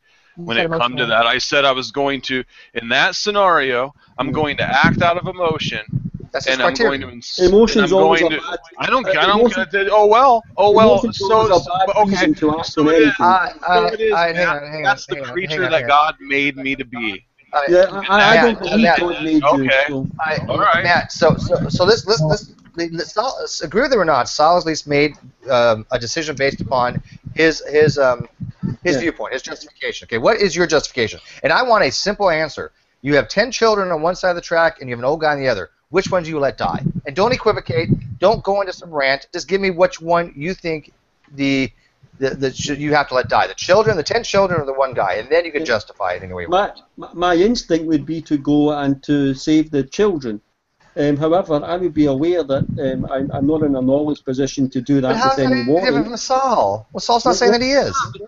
Because he's claiming there's some sort of justification for it, an emotional They're justification children. for that. Yeah. It doesn't matter whether they're children or not. Yeah, it that does. doesn't give them. Yeah, I think it does, Listen, actually. human life is human life. Children's No. human life are no more valuable than adult they human are. life. Yeah, they are. It's a more. Human life It's a is more human innocent life. life. It's a more innocent life. Go tell that to adult soldiers in Iraq and Afghanistan Women where and- children we are have coming women and out with children bombs and bombing them to death. Well, that doesn't make them right, but women and children No, first. but it tells you that just because they're children does not make them some sort of sacrosanct thing that we automatically gravitate I don't think anybody's towards. saying that. Their life is not more valuable, and if their life was more valuable, then we shouldn't have abortion. Yeah, but I got to agree with you. I got to agree with you on this. Issue. That's a whole other issue. And I'm gonna side with you, Saul, but Odin it's was the wanting to innocence. talk. It's the innocence that I value. It's They're not like innocent. They're not necessarily. innocent. They're Oh, guilty. they're Matt- more Matt- innocent. They're more innocent than you and I are, guilty or Yeah, not. I completely. All right, let's let Odin talk for a minute because he has been trying. He's been waiting. But Saul, I totally agree with you, dude. I think you're spot on. But Odin, go ahead. Hey, Rational. Do you think God created us as being moral beings, as in we can make good and bad decisions, right? As in we know what would be the right thing to do in a situation like that. Definitely right? not. Obviously. Definitely not. We would not know what the right thing, the moral thing to do in there. In fact, whatever we do, we are committing a sin. Yeah. Okay, I get so that. there's no morally right thing to do in that situation. Yeah, but at the end of the day, in a situation like that where there's little time to do anything, should that even matter? Shouldn't you make the decision that you think that's best in your heart, and then pray that you made the right decision? No, definitely not. You should put your faith in God. Yeah, but I will be putting my faith in God regardless of which decision I make, right? Oh, yeah. But if I decide to save the children, I'm gonna go and pray and ask God for forgiveness. One, because I took a life, right? And two, I would pray and hope that that's the right decision that I made. Yeah, of course. Either way, you're going to do that, but you're not going to try and justify your decision like some sort of absurd reasoning. Oh, I'm going to choose the children because they're children, and I'm going to let other human life die because they're not children. That's absurd reasoning. Like, yeah, I know. You compare like one guy to 10 kids. Like that's the scenario that was painted, right? Yes. One guy to 10 kids. And by the way, Saul, let me tell you why I think you're right too. I mean, if you're a firefighter or you're a cop and you have to make these moral decisions, they're going to do exactly what you just said. Yeah, they're going to play the numbers game. They're going to let that one person die in order to save the 10 kids. That's a pretty much established across the board. I don't think anybody's going to deny it, right? That depends on the knowledge. That would be true if they don't have any knowledge of either the kids or the adult. Well, then rational. No, I don't think so. So let me give you this situation. Let's say a fireman's in a situation where there's one child on one side of the track and 20 children on the other side of the track. What's he going to do? Here, let's make the scenario more interesting. Say it's you, right? And you're the guy that's either going to live or die, right? Yeah. And it's up to you, right? Yeah. And it's between yourself and 10 kids, and you have the cure for cancer. Yes. Which are you I'm going to let the kids die. Well, Oh shit. Yeah. And the reason I'm going to let the kids die Like, no because pun I'm going intended, to play the holy numbers shit. game. I'm going to play the numbers game, and Holy I have shit. the cure for cancer. That by if I live, then 10 children are going to die. But by living and putting forward that cure for cancer, I'm going to be responsible for the survival and the lifespan of millions of children. I'm still Numbers going to game. pick the kids Millions because the of 10 kids children right over then and 10 there children. are, Just think Yeah, but numbers you game. didn't come into play. Yeah, but hold on. Rational. You don't know if one of those few kids might, at the end of the day, come up find a cure for cancer. No, I have the cure for cancer in that scenario. That's what he said. I have the cure for cancer. Right. I would still pick the kids over myself, man. Well, you're stupid then. Well, okay. Oh, that's a little rude. All right. What's Matt? I mean, it can't be perfect. You can't be good Matt all the time. Well, listen, if you're going to play the numbers game in your scenario, let's say it's 10 children on one side of the track, one child on the other side of the track. What do you do there? You play the numbers game. You go with the 10 children. So I'm saying, if you have 10 children on that line, then you have a guy who's going to save millions of children. You're going to play the same numbers game.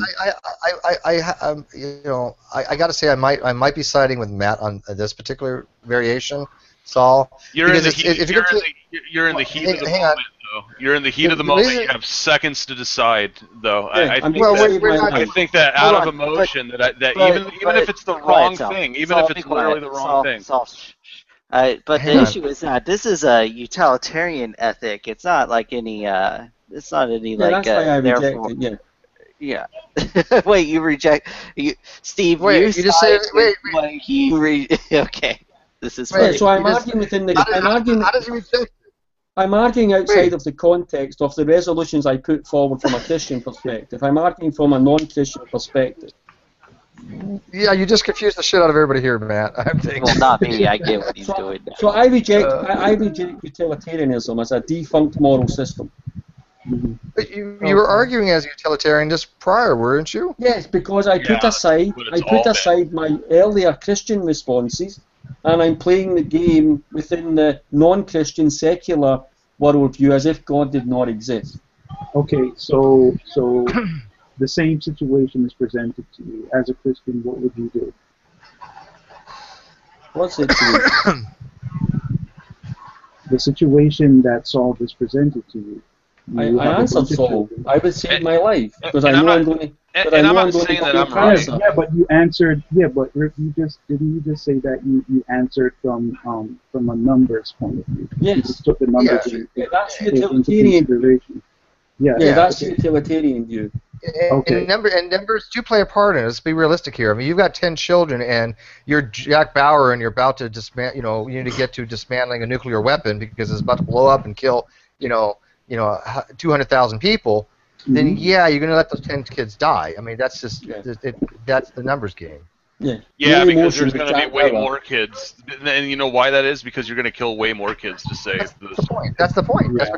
That's kind of what Matt's arguing, though. But what I'm saying, though, if we go back to the original scenario where it's just some random dude that you don't know and then 10 kids, I'm going to emotionally act and I'm going to go for the 10 kids. Well, that's when I would say all things being equal. I don't care if it's right or wrong. It's exactly. You're an amoralist on that situation. I just wouldn't be able to help myself, Matt. Yeah, of course. That's just the way it is. Yeah. And most people would do the same because most people aren't philosophically aware. Right, like in that scenario where I'm going to have to watch either one guy or 10 kids get splattered over some rails. Like my deep philosophical thoughts aren't. Well, I'm not mulling that shit over in that. Well, it's a philosophical dilemma. Yeah, but I mean, Saul is giving justification. It's not like he's being irrational. He's having emotions. Emotions are not a reason. Reasons come from the mind. The process of reasoning. That's like saying love is never a reason to do anything. Like basically, you just said that. Love is never a rational reason to do something. It's an emotional reason to do something. I don't care if it's irrational or not in that scenario. Yeah, you could appeal to emotions. I don't have an issue with that, but I think Saul could have worded a little bit better to get around that. All he has to do is say, well, children have a much longer chance of having a life expectancy. They haven't lived their life yet. An old man already has. Therefore, you know, blah blah blah. You can make a better argument, and that alleviates the whole appeal to just emotion. Yeah. But I don't think there's anything wrong with having emotion in a moral discussion. I would expect, at all. I would expect the guy that I saved and let 10 kids die in his place to be horrified that I did that. Like, I would be horrified if I was in that situation, about to be the victim, me or 10 kids, and somebody chose to save me over 10 kids. I would too. Yeah, I would too. Like, I would expect to be horrified. Because you might be horrified because he's a paedophile and you just took away 10 of his next victims. No, but, Come on, man. Hypothetically, yeah, you're going down what's called reductum ad absurdum. I mean, Yeah, exactly. Which is a valid, which is showing the absurdity of someone taking a decision based on a lack of knowledge. No, not necessarily. I mean, you can go down to reductum ad absurdum and not even come to a conclusion that something's actually absurd. And I don't think Saul's being absurd. I mean, you're just basically absurd. No, it's not. I don't It see is. why. It's absurd. It's absurd to claim. I don't really give a shit what he says or how he wants to twist it. Anybody who knows better already knows better. So let him knock himself out with that shit. But if I say a man is a 90-year-old and there's 10 kids all around, early childhood age, and I say, you know what, they have not lived their life yet. The other person has. Would you say that's a justified thing? That's not appealing to emotion. No, because that's to appeal to. That's making an appeal to quantity of life, not quality of life. Right, and that's why I was telling Saul. Maybe it's a better way to phrase that, so you don't even bother with the emotional aspect. Right, you don't think that a little kid's quality of life is probably a little bit better than like a 90-year-old's quality of life anyway. To begin with, let's base it on that anyway. Well, that depends. That depends on what quality of life they're having and what they're going to contribute as a child growing up in a society, and whether they're going to contribute positively or negatively. By the way, you all got mods. That's a weird way to look at it for me. Do you guys start broadcasting people there? I mean... Oh, I am not paying attention. Oh, I don't have mods. Sorry, Godless. I will pass it out to the new people mods. The poor Godless is sitting there crying and whining and complaining. No, I'm just kidding. I'm Hey, Godless, how you been, man? Okay, can I say that Matt has a point. We don't know what the quality of life of a 90-year-old is. I've known a lot of 90-year-olds who have incredible, fulfilling lives and who generate a lot to society. Let's look at, I'm not exactly sure how old he is right now, but let's look at President Carter. Matt said I was pushing 90. Yeah. Yeah. Okay. Well, I'm the oldest in the room, so I can speak about age here. But, however, even though, no matter how excellent an older person's quality of life might be, I love my life. I mean, I adore it. I'm having a wonderful time, and so on and so forth. And I'm 66. But even though we don't know what kind of quality of life those 10 children might have, or even one child, I would even go to one child. If it were me, if I had the choice, I would say let the child live. But those hypotheticals are often very questionable. You don't, that's just it. No one knows. If someone, for example, if something happened and someone chose my life over that of a child, I'd be really upset because I would, in my opinion, I think that child should be given a chance. That's my opinion. On the other hand, I'd be really grateful to be alive, so I'd have rather conflicted emotions there. I wouldn't. I would have no conflicting emotion. I'd be like, what the fuck were you thinking? Oh, I would think that too, but I do love life. I mean, if I were to go outside and feel the sunshine on me, I'd be like, wow, I'm so glad to be alive. I'm not happy that that person made that choice. I'm still happy to still be here, though. So I know that's what you're saying, Jay. I know what you're saying, too. I understand. I heard Matt's only a few years older than me. Is this true? How old are you, Matt? Yeah, I'm 36. No, shut up. How old are you? Really? I'm 48. 48. That's what I thought. You're 2 years older than me. Yeah. God, I aged so much better. Yeah, you dye your hair too, so there. I do. I don't have any hair to dye. See, that's just it. And I'd like to point out that there are a lot of bald men who tend to look older because they're bald. Not all of them, but some of them. Do you shave? Do you shave your head anymore? Who? Matt? Yeah, of course I do. Yeah, I shave. Yeah. Is it like for the convenience of it? Because I got bald spots too. Don't get me wrong, but I haven't got to that stage yet where I want to shave my head. But like, why would I always wondered, wanted to ask, why do you? Is it because of the convenience of it? Because you're going bald anyway, so might as well, or it's just. No, I don't shave it. I don't shave it completely bald. I have hair at both sides, so to keep it tidy, I run a shaver over it just to keep it to number one. Yeah. And let's face it, if you look at a bunch, some balding men, they have these little patches of hair that look ridiculous. Okay, yeah, some people. You know, I had a friend of mine who was kind of went without shaving for a while, and I saw him and I giggled because he had really curly hair, so it looked like he had random springs on his right above his forehead. It was hysterical. How old are you in that picture, Matt? This picture of me is 2 years old. I'm 44 in this picture. Yeah, I'm probably around about maybe 38, 39 there, maybe 40. Are you kidding me? No. Really? Okay, come on. Okay, let's take a poll here. Okay, I was 44 in my picture, and he was 39 or something in his picture. Who looks younger? Come on. Oh, you. I had no comment. That's not a controversial issue. No comment. I don't know. Hannah has no comment, so why the hell she? I'm under no illusions that I'm under no illusions that I look old. I don't mind that. I don't take offense at being told you look 60. Yeah, Hannah's not here to stroke my ego. She has no purpose being here. I've managed to make friends with or find some of the people I went to high school with, and I went to an all-girls high school. And it's really interesting to see, and a lot of people are just very upfront. Hey, this is what I look like. And you know, some of them I see pictures with makeup on and with pictures without because, you know, they don't care. But it's really interesting to see the variety of changes. I was looking at someone that I remember as this really young, you know, pretty girl, and she looks really old. She looks older than I look. I actually look a little bit younger than my age, not terribly, but so it just your genetics and your lifestyle. You know, a lot of people have no control over that. Yeah. When I dye my hair, which I needed to go do again, yeah, I look just like that in the picture with just a little bit less hair. So I mean, I think I aged pretty well. I mean, I have no complaints compared to what I've seen from some of my friends that are my same age or what year or two older, and oh my God, they look like they're in their 60s or 70s. Well, and that also happens. Yeah, that also happens a lot with people who smoke. Smoking really does the number on the skin. Yeah, but you just have the genetics to take it. That's all there is to it. I mean, I only quit, what? How long has it been? I mean, it hasn't been a year. I quit last December, so has it been 8 months or some shit like that? I mean, so you were just by the way, there. I have not cheated once, by the way, guys. I quit that December 5th, whatever it was, and I have not looked back. I've not cheated and not a puff or anything, so. But see, I have fairly smooth skin for someone my age because I didn't smoke. Smoking does add, you know, it interferes with the blood supply to the face, and it causes a lot of wrinkles. So some people who are a lot more wrinkly, Yeah, see, but then again, that's you just lucked out on your genetics. That's all there is to it. But I got a lot of gray hair.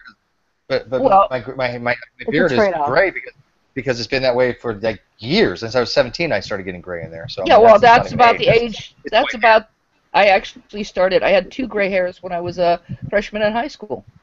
And I expected white hair. Yeah, I expected to be gray by the time I was 30. I wasn't. Even now, although my hair is mostly white on top, underneath it's still got a lot of the dark blonde. So it's just, you know, it's really kind of surprising why certain hairs have turned white and certain haven't. It's interesting. It's weird because, like, my mom, she's 47, and she looks nothing like her. She looks like she's in, like, her early to mid-30s. She has no gray hair or anything like that, which is just, it's weird. Like, whenever you know, like, I would take her out for, like, Mother's Day dinner or something like that, sometimes people would ask me if she's my girlfriend or wife or something like that, which is really weird. Yeah. Really weird. I had a friend of mine in high school whose mother was in her 40s, and we were teenagers, right? Her mom looked our age. That was just genetics. My friend, by the way, apparently inherited the same genetics. I've seen what she looks like. Okay, there's nothing. There's nothing worse than being out with somebody and somebody asks, "Is this your daughter?" and it's your girlfriend. Yeah. That's what sucks. I'm not lying. It has happened. You know, my baby's mama was only 19 when I met her, and she's 10 now. So you do the math. So yeah, I mean, that's just like, oh, it's like, no, this is not my daughter. This is the person I'm going to be having sex with later on. So thank you very much. That's a little awkward. Yeah, people would be like, they're like either, oh yes. Yeah, or depending, you know. Hey man. Do they have like? Well, I do have a kind of. I mean, I'll admit, 19 to 20 is a little bit. My philosophy is if they're not old enough to go to a bar, I'm just not interested. I'm just not interested. I mean, I've often said that I think that I'm not interested in children. I think that people in their 40s are awful cute, but they just don't interest me at all. Yeah. Thanks, Graham. Thanks, Donna. I am something of an ageist, I admit. I tend to be interested in people my own age. Yeah, but, I'm not. I'm usually right now. I think like 25 to 38 maybe is somewhere in my bracket. Yeah. I've got like a 10-year rule either way. Yeah, I basically That's have how it works too. for me. Yeah. Oh my God! I thought you were going to say I have a 10-year rule. They have to be at least 10 years old. No. Yeah, definitely. I mean, if I were to meet someone who was like 11 years younger than I am, I probably wouldn't be that picky, but I generally have like a 10-year rule. But it also just happens to be who I'm attracted to. I just tend to be more attracted to people my own age. I always have been. Well, except when I was in my 20s and I was a young lesbian, I was really attracted to older women, but that's fairly common. It's the experience sort of thing. You know, you want to know these women who've been around. And so yeah. You didn't like the kittens? You like the cougars? Yeah, when I was in my 20s, yeah. Oh, I liked people my own age as well, but there were women in their 30s and 40s that I thought were really hot. Of course, me being in my early 20s, they wanted nothing to do with me. They were smart. They knew that I was just some dumb kid. I like the kittens. That sounds so creepy. Yeah, well. Yeah. Yeah, just remember the kitten scratch. Oh yes, they do, and they usually take you for half everything you're worth. Yeah. But I also have to admit that just because someone's younger doesn't mean that they aren't mature. I had a friend who was in her 40s, had a bunch of kids, and she got involved with this 19-year-old, and we were horrified. We were absolutely, my God, you're with the 19-year-old. Then we met the 19-year-old. She was more mature than my friend. And then everything started to make sense. Yes, it did. Guess who was sort of the boss in that relationship? She may have been 19, but she was the one who made sure all the bills were paid and, you know, da-da-da-da-da. Even though my friend had her own business, she was kind of flaky about it. And yeah, it is sometimes... Yeah, go ahead. Did Jade remind anybody else of Blue from Orange is the New Black? Anybody? Funny enough, I'm watching the new season. I haven't started yet. Don't tell me. Oh, it's great. A goddamn it's great. It's great. I know season 4 started. I just found that out yesterday. Don't tell me anything about it because I love that show. It's one of my favorite shows. Tell me this. Is it good so far? Yeah. Piper's gonna piss you off. I love Piper. She's gonna piss you off. She's gonna piss you off. But see, the last season 3 they all put out at once. I only saw half like 6 episodes. So are they not doing that this season? They did put all out. They do that. It's all out. And I've only seen 3 episodes. I saw 2 yesterday, and I saw 1 this morning. I'm trying to pace myself. Is there only 6 episodes then? Because when I looked, I only saw 6 episosodes out. Is that the entire season 4? That might be. I don't know. I don't have it on a reel, so I can't say. I'll find out. But yeah, if anybody else hasn't seen The Orange is the New Black, it's a really fucking good show, man. It is great. It's not as good as Breaking Bad, but it's good. Yeah, it's good. Breaking Bad was awesome. Yeah. There's some interesting stuff going on. As I said, I've only seen the first 3. I'm trying to pace myself. But I like it because it has Natasha Lyonne, and I've loved Natasha Lyonne. Oh my God, I've loved her for so long. She's like one of my favorite all-time actresses. And before Orange is the New Black, people were like, "Who the hell is Natasha Lyonne?" And but she did a bunch of great stuff. For a very long time. I have too. Yes, I was so glad that she was in Orange is the New Black. When I saw the lineup, I was thrilled that not only is she there, but also, oh crap, what's her name? Who plays Red? She's my favorite. Star Trek. Yeah. But see, I know her name. Yeah, Kate Mulgrew. Kate Mulgrew. Yeah. Kate Mulgrew. Yeah. And I was a big fan of hers long before Star Trek. Yeah, she's been in a lot of things too. Oh, she's great as Red. Oh my God, she's great as Red. I mean, it fits her. It's to a T. Oh, it does, doesn't it? So good. Just when the show first started, I was like, who is that? Who is that? Oh my God, that's Kate Mulgrew. Oh my God, and she's just fantastic. I gotta admit, the only reason why I started watching it was because Donna's in that 70s show. Was what? I missed that. Piper's bad girlfriend. Oh yeah. Yeah. It was my girlfriend who introduced me to the show. I was like, he's been nagging me to watch it. I was like, why should I watch it? He's like, Donna's in there. I was like, okay. You got my attention. He's like, you get to see Donna's boobs. I was like, oh my gosh. Yeah, I know. It's bad. Yeah, but Laura Prepon, I think, or Prepon. I'm not sure how it's pronounced. Yeah. But that was my reason for starting to watch it. I know it's shameful, but I really enjoy that show. Well, she's definitely in this one. If you haven't watched it yet, she's there. So good. Oh yeah, what I was asking earlier was pertaining to the aging thing.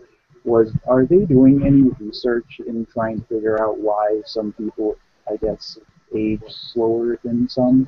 Yeah. Okay. I would imagine there's stuff out there. That's one of those great questions.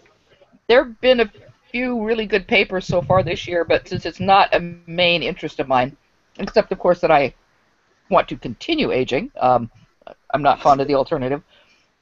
I haven't really paid too much attention to what they're discovering, but they've come up with some really interesting discoveries. I know that. Okay. Because I know my great grandma, she lived to like 105. A long time. Yeah. There's also been some really marvelous work on Alzheimer's. It looks like a cure, maybe. Is that genetic? To some extent, yes, it is. Well, we're not very popular today, guys. We only got like 7 people watching. 17 people watching. But it looks like we may have a cure, or at least a really good treatment for Alzheimer's in the future, just around the corner. At the very least, to be able to slow down its effects. It's really exciting. Are they using genetics? Yes. In gene therapy? I'm not sure. I mean, they're certainly using genetics to discover it. But this is another case where you hear people go, oh, evolution doesn't have any use. Yeah, guess how they're figuring this out? It's evolutionary principles, It's almost like it works or something. Oh, I know. Yeah, isn't that amazing? Yeah, I mean. How does it work though? Is it a deal where like your genetics make you more susceptible to it, but it doesn't like guarantee it? Like the same thing with like cancer, like people who have like are genetically predisposed or or you know what I mean? Cancer predisposition. That have a predisposition to getting cancer, right? They don't always get cancer. No. They just have a higher chance and so they have like a higher susceptibility to it. Like that's what they've determined, like with cancer. Is that the same thing with Alzheimer's? Yes. What happens is, what's called gene expression. I'm sure you're familiar with that. Yeah, I know. So there are certain. There's a list somewhere I have that I found that actually, in regards to homosexuality, because you hear these people say, well, because you have identical twins, well, one's gay and one isn't, it must be a choice. Well, no, it doesn't work that way, because there are studies that show, for example, for certain diseases, they've done identical twin studies, and there are certain genetic disorders where one twin will have it and the other twin won't. And it has to do with gene expression. It's just what happens with epigenetics, what happens the way we develop, and whether or not that gene gets expressed in some people and doesn't in others. We all have.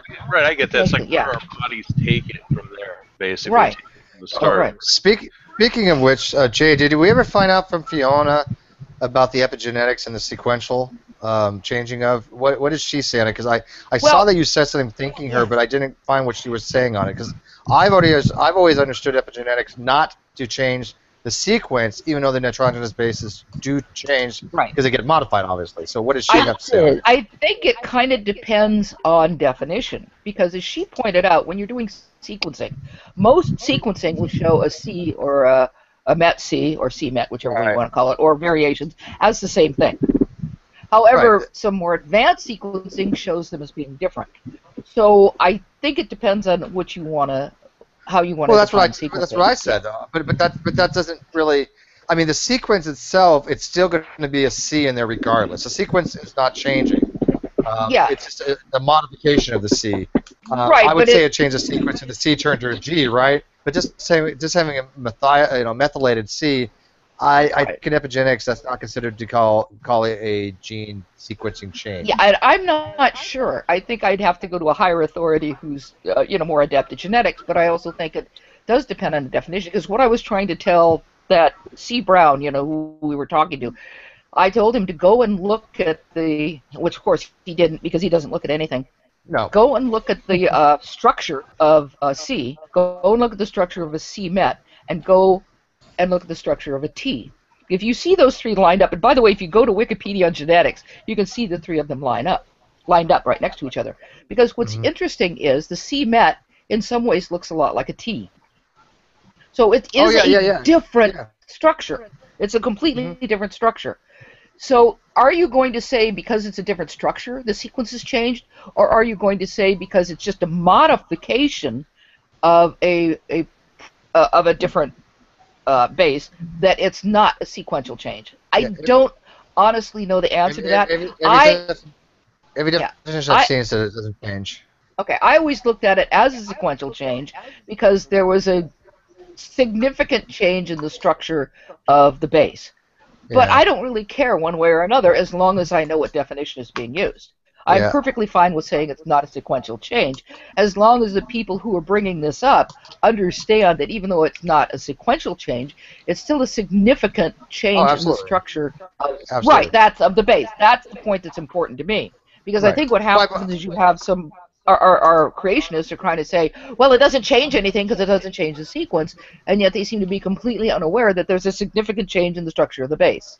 That's the right. I pointed that out to them as well. I mean, they're not understanding that. They say it's above the genome, and then when you ask them what that means, because they don't know what that means, they have no real explanation for it because they're not realizing that the base is being modified. Right. But epigenetics literally doesn't change the sequence. But as far as C. Brown, the other day we had talked about something, and he didn't know anything about what I was talking about. We were talking about the total net energy of the universe being zero. We were talking about the universe having a flatness to it, and all this other stuff. And he's like, "Okay, I'll get back to you." And all of a sudden he writes me in a day, and he's writing me as he's fucking like he was Stephen Hawking, right? And I'm like, okay, yeah, I'm like, I don't know where you're pulling this shit from. But this is not demonstrating to me that you know what the hell is going on. You obviously are just gleaning this off something because the way you're talking now is of somebody who's like pretending that they know what the hell they're talking about. And it was just really weird because C. Brown went from like being completely have no idea about the stuff to talking like he's like, oh yes, well the WIMP data has indicated that the anti-entropies of the large-scale structures of the cosmic background radiation. It's like, fuck, you don't know what any of these words mean. Yeah. Okay, just stop. And while you're mentioning this, you put a thing in about what things that you that people might want to hear you talk about, and I said I don't care. I was kind of joking, but one thing I would love to see, because cosmology is something I don't really know a lot about. I'd love to see a hangout where you have a bunch of people like you and like Rumpus and others who understand physics and cosmology, talk about these different subjects and explain why creationists are wrong, but also explain to some of us who are a little fuzzy on this what's going on out there. I think JD did a brilliant job. Did you listen to JD the other day? I was stunned. JD not only explained it correctly, he explained it flawlessly. Was this in one of your hangouts? Yeah, he was talking about supernova 1987A, and he was explaining that. He was explaining. I mean, I'll just say real quick. He was explaining that when the supernova went nova, it produced a ring of gases, like a ring nebula, right? Yeah. And so we could detect, how long ago or how far away the object is, and by the reflection of the light from that ring that would take time to get to us, there was a difference, right? Right. So the time that the light took to get to us from the star, but as compared to the time the distance took to us to get us from the reflection off the gas, okay, we can use a little math, and it came out to be, it has to be at least the minimum age of the universe to be 168,000 years ago, give or take. Okay? Yeah. Now that you mentioned it, I remember it. Yeah. Yeah, and he did a flawless job of it because this is using a differential of the time it took to get to us from one position to another. And so we know that the universe has to be at least a certain amount of time period of age. And that destroys young Earth creationism. It's just gone. It's just no way they can get around that. At the same time, though, only 168,000 years? That's the minimum. That's a little bit. When we're doing music, dude, that's a freaky minimum, though. To me, No, you're not understanding the thing, Saul. The evidence that just the evidence from that observation, okay, that would give us the low bound of the universe to be 168,000 years. In other words, the universe could not even possibly be less than that, okay, using that evidence. Yeah. But it doesn't mean it's not more. It's 5.4 billion. But that still seems freaky low. That still seems freaky low to me. Why? It is, but what they're doing is they're saying we're using one measure, one simple measure. It's a little bit like if someone were to say to me, "Oh, the ocean only holds 10,000 gallons of water," and I were able to go down to the ocean and I were able to pull 12,000 gallons of water out, I would disprove that, even though we know the ocean is much bigger than that. Yeah. So what I've done is I've used one particular measure to disprove something. That doesn't necessarily mean that the size of the ocean is 12,000 gallons. It means that it's more than that, but I can disprove the 10,000 gallon estimate. So in this particular case, that doesn't tell us the age of the universe in and of itself. What it does tell us is that 6,000 years is impossible. Right. That's low. Well, that's the lowest possible. Then according to that observation, that the least bound is going to be 168,000 years. It cannot be less than that. So that's your lower minimum. Yeah, but is that using dating that the creationist accepts or doesn't accept? It doesn't matter. Physics is physics. I'm not saying that to you. But this is what I'm saying to you. It's using the speed of light to gauge the time that it would have had to have taken to get from like one point to the next point. Yes. But isn't the uniformity of the speed of light, isn't that an assumption? Yes.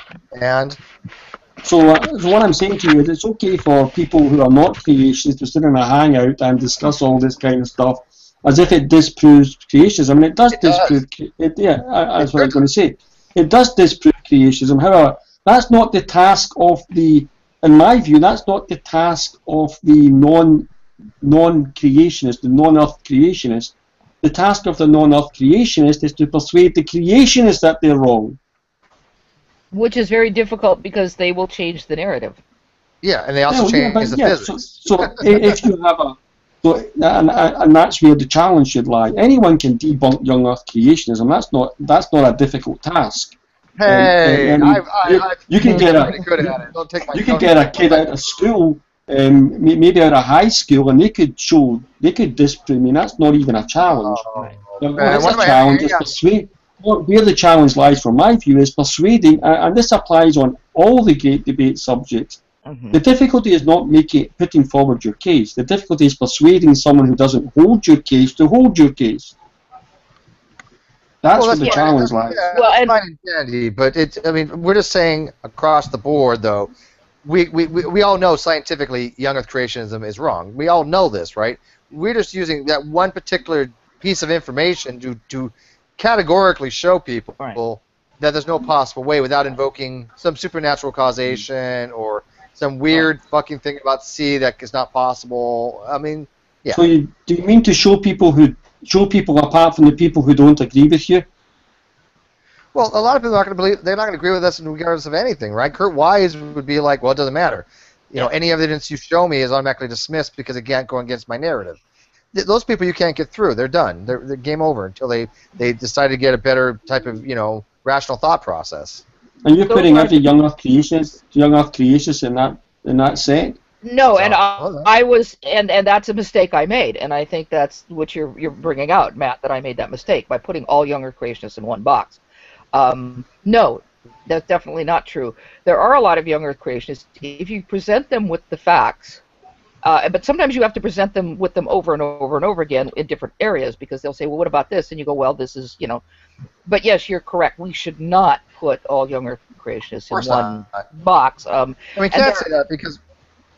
And there are a lot of people who just aren't terribly educated in certain ways, and if you can educate them and show them, like this particular instance, like, well, you know, using this one measure, we can't tell you how old the universe is. We can tell you that it has to be older than 168,000 years, which kind of screws up 6,000 years. No, not if you're using a measure that they don't accept. That's my point. Yeah, but the thing is, there are a lot of people using radiocarbon dating when they question the reliability of radiocarbon dating. Yeah, but that's not what we're using in this case. No, yeah, but I use that as an example. I know, I understand that. As a matter of fact, I have a video coming up about that very soon, about radiocarbon dating, how it's done, and actually doing the math. Although I'm doing the math in such a way that I think most people will understand, because I'm not going into advanced calculus, because basically doing radiocarbon dating is just a you know, dx over dt. It's just change in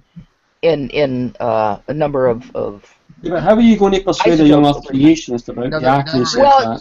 Well, some will not be persuaded. The point is to constantly hit them with information, and some people will stop and think and go, you know, there's. I don't think that's the way to do it. I think you don't need to constantly hit people with information.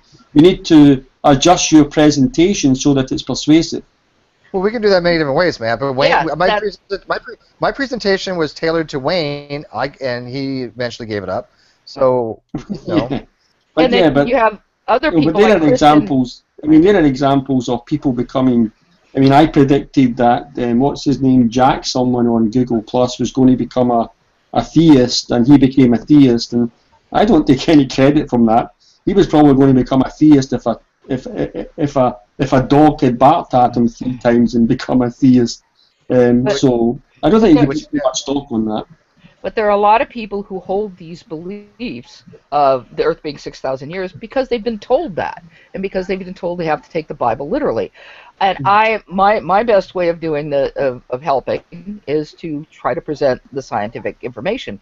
Other people, like Christian anarchists, work on trying to you know, promote showing that an old Earth is not incompatible with the Bible. That's not something I'm that good at, but other people are. It's General and him. Yeah. No, an old Earth is incompatible with a literal reading of the Bible, which the young Earth creationist holds to. So he's not going to get much success in that, is he? Well, but he will have. The point is to get certain people to question, and to get those people who don't have a strong position, who have their position because that's what they've been taught.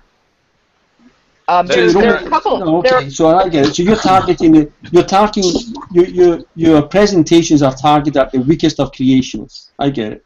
Yeah, basically, because it's the strongest. There are people, for example, I'm looking at creation.com right now. I'm looking at creation.com right now because of a video. Yeah, that's who your target audience should be, the best, not the worst. The problem is the best have decided, even some people who are scientists have decided that they're not budging, and I don't have a clue how to target them. If you know how, if you can, go for it. I can't. The best I can do is try to talk the science with people who don't understand the science. Now, if you... Can I give you one piece of advice on how I would be doing it? Oh, sure. I would stop saying, science has proven this, science has proven that. This is clearly the case. Wait a minute. Even though that's the case, okay, even though those are true statements, okay, as soon as you say that to a young Earth creationist, oh, the science says this, science tells us this, we know this, already you've lost them. Because he's shut down. Because they'll shut down. Well, yeah, I get that. But first of all, you do have to tell them the truth, and we don't use proven in science. Right. We say that science has shown, science has demonstrated. We have to say that. That's a fact. Okay, right. we can't. You cannot get around. You do have to say it. You do. You do have to. In logical argumentation, I can say, hey, you know what? Science has shown the universe began to exist. But I'm not going to say that in a discussion with an atheist whom I know is going to contest that. I'm going to say, well, have you looked at the evidence that proposes that the universe had a beginning? And that's not a confrontational back-up, lose-them statement. It's just rewording it to a question. Where it's saying, oh, well, no, I haven't looked at that. Oh, yeah, I have looked at it. Oh, where have you looked at it? Can you give me some sources for that? I'm interested to look at that. And just by changing even though you know your position is right and it's strong and it's scientifically supported, just by changing how you're approaching the individual, you get alongside them, you give yourself an opening to be able to discuss the subject without losing them and without getting into controversy. No, I have to disagree, but that's okay. I mean, my approach is my approach, and it's worked decently so far.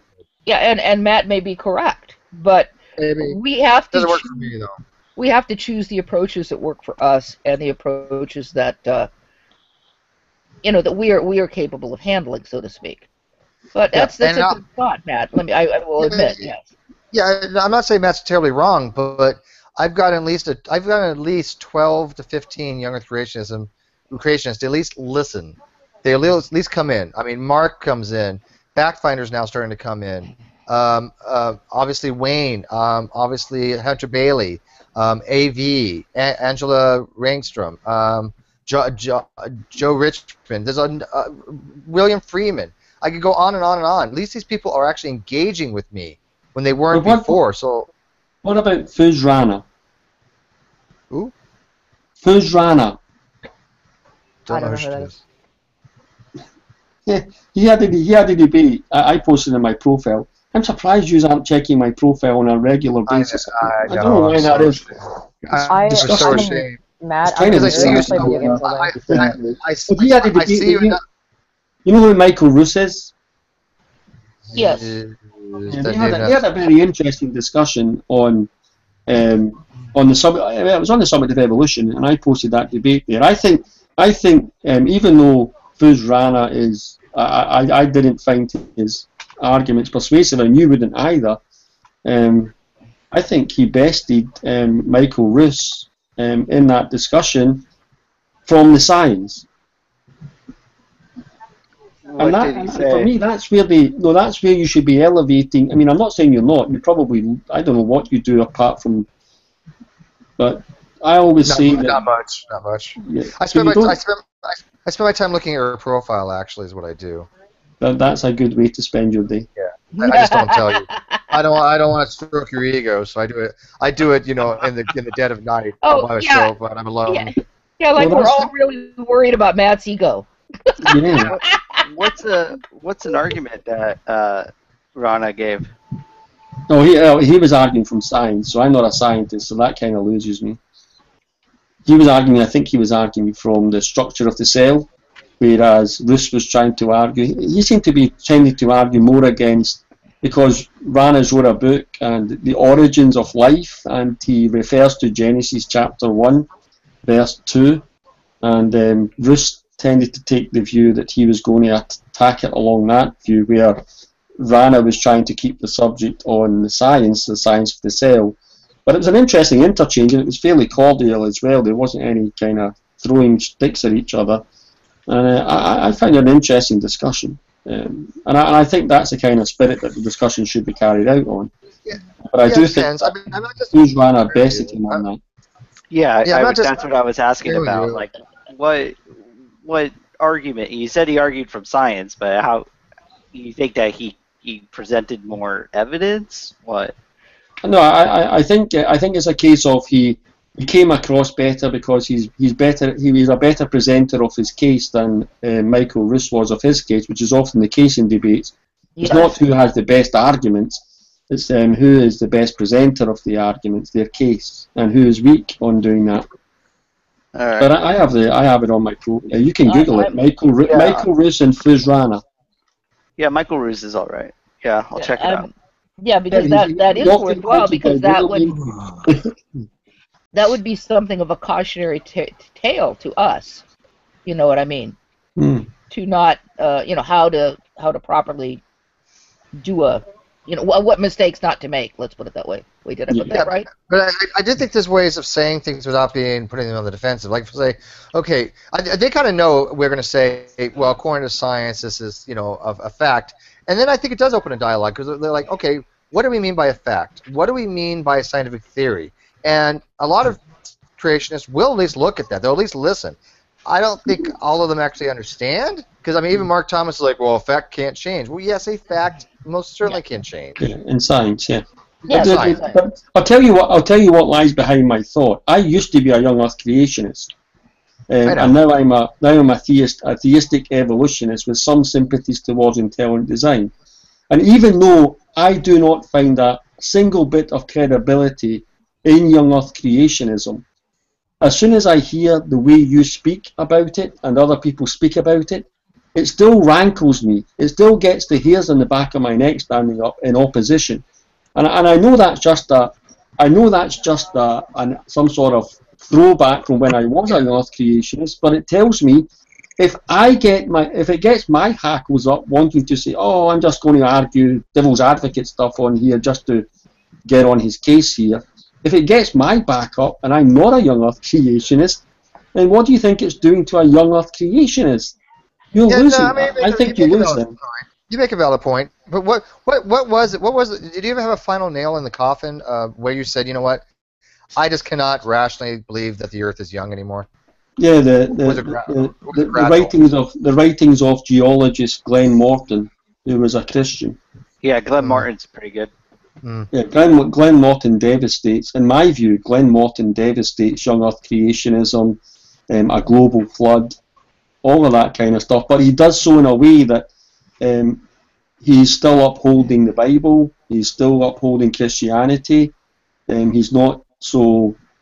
For me, when I was a young Earth creationist, one of these atheists knowing that, but when someone presented me with Glenn Morton, I said, oh, wait a minute, this guy's a Christian. Oh, wait a minute, he's a geologist. Well, let's have a look at his stuff. And it gave a door open when I read his stuff, and then I started to watch him in debates with a guy called Jonathan, somebody, a young Earth creationist, that destroyed young Earth creationists within about 3 weeks. Something that held for most of my life, destroyed in 3 weeks. I know of him, but I haven't watched his video. I'm gonna check into that more. Actually, the sad thing is, he did what lots of people do. He used to have all his articles freely available online. Then he wrote a book which contained all his articles, but he had to take all his articles off so he could make money from selling his book. Yeah. You can go to archive.org. That's how I. There's one on there. Yeah, and so he has some. And I think the geological arguments are brilliant for why the flood could not be global using geology and while Claire has some videos on that as well. She devastated. Yeah, she devastated Nephi. Just eviscerated him, and it's funny as he's too stupid to realize he actually got eviscerated, right? Yeah, she did a wonderful job on that. Okay, was that a hangout on YouTube? No, she has a 6-part series. She has a lot of She has a lot more too. She has a whole bunch of videos. I got a minor in geology because I realized that that's where younger creationism really goes to die. Is geology. I started getting interested in geology and cosmology. Does somebody mind linking to that in the side chat? Oh, well, you'll find it in my profile. Yeah, you gotta love that. I tell you.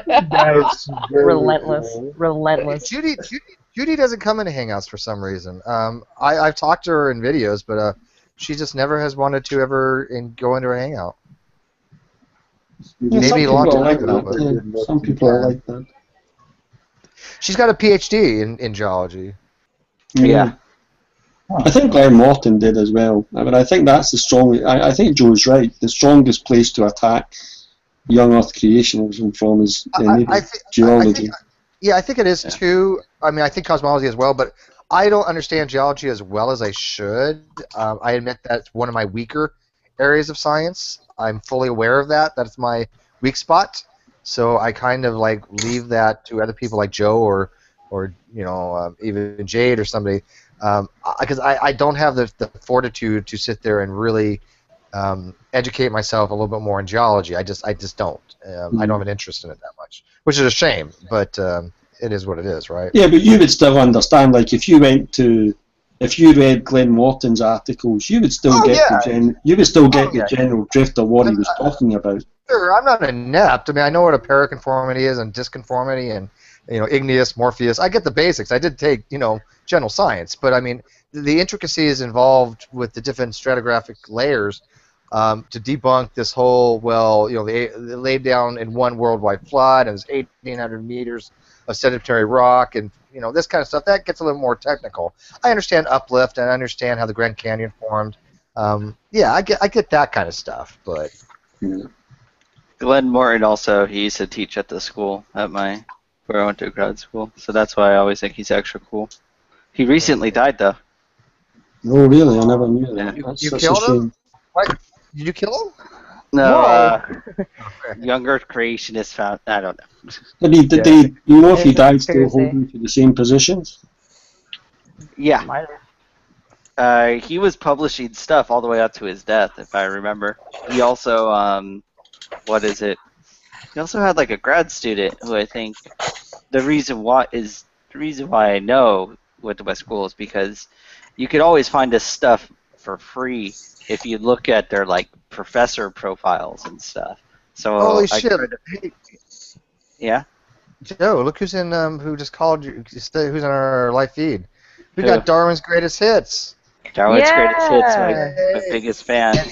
Yes, and by the way, I'm not going to dox him, but I do think I know who he is. And by the way, Darwin's Greatest Hits, you are a genius. I love your and thank you for adding me. By the way, if you are who I think you are, that you added me just recently on Google Plus. Thank you.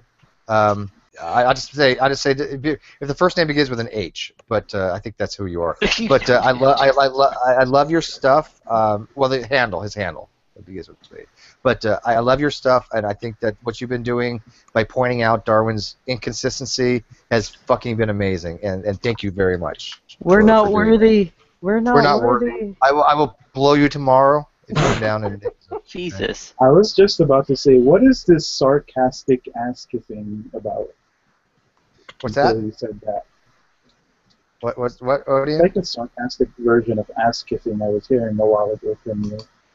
But then you said... no, I love Darwin's Greatest Hits. I'm not sarcastic. I didn't even realize I was in some of them, and then I knew of his channel, and I watched 1 and 2, but then I binged, and I was watching them all. And I literally had tears in my eyes when I watched the one with Gus Bellinger just berating. Oh god, Darwin's. That was amazing. So bad, and Darwin's voice was shaking at the very end. He's like, "Are you done?" It's just, I was like, that was the beat. I mean, swear to God, if we had the vote for the biggest beatdown, that was it. Gus wins hands down. It was beautiful. Did you watch the one where he had mod control in Nadia's hangout and then kicked Ocean? Yeah. Yes, I did. Oh my god, that was ridiculous. Like Ocean of all people, really. And Ocean told me about it too. He had to come vent. He had to come over here and vent about that. Yes. Deep breathing. Yeah, why would Nadia give Darwin's control? That's just amazing. She doesn't. She gives other people's ops, and then other people wind up giving it to him. No, she specifically gave it. She gave it to him. Yeah, she did. She was in a bad mood. There was a lot of drama that moment, day. just. Hey, well, DGH here knows a lot about philosophy, so maybe one of these days, Darwin's Greatest Hits, we want to start talking about things like different theories of truth, different theories of knowledge, correspondence theory, deflationary theory, all this happy horseshit stuff. And I think you probably know a lot about it because I know you do know a lot about logic. Maybe you might be interested to one day pop in and grace us with your presence. Although you're not up to King Crocodile status yet, so don't go get all carried away and shit. I don't know if he knows that much about philosophy. Darwin's? Don't discount him. I've seen his page. He's like Fox in the Know. He's Huh? a neophyte. Hey, Fox in the Know doesn't know shit all about philosophy at any decent level.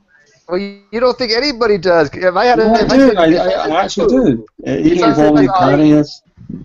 Voluntarist, Ozymandias, Seth MacMullen, all of those kind of people, they know about philosophy. I think Fox knows more about than Seth. He has a degree in That's it. really good. He has a minor or something. He doesn't have anything decent in it. Yeah. And if he does, then he's not a very good philosopher if you look at his discussion content. How about Alex Malpass? Yeah, I mean, I think he is a professional philosopher, of course. He's a qualified professional philosopher. Oh, by the way, Joe, I did get promoted to Blue Belt. Okay. You did? FYI. Yeah. Who promoted you? I don't remember who certified me, but it doesn't matter. I'll take it. I think that means that I get promoted automatically. Yeah, you're like green now. Yeah. That's below Blue Belt. I looked it up. No, I'm green. Oh, you're right. So I'm green. I'll take green. I'll degrade myself. So I'll be promoted to green. No, actually, no. They said blue. I'm gonna take blue. We'll make you. We'll make you brown. You're getting close.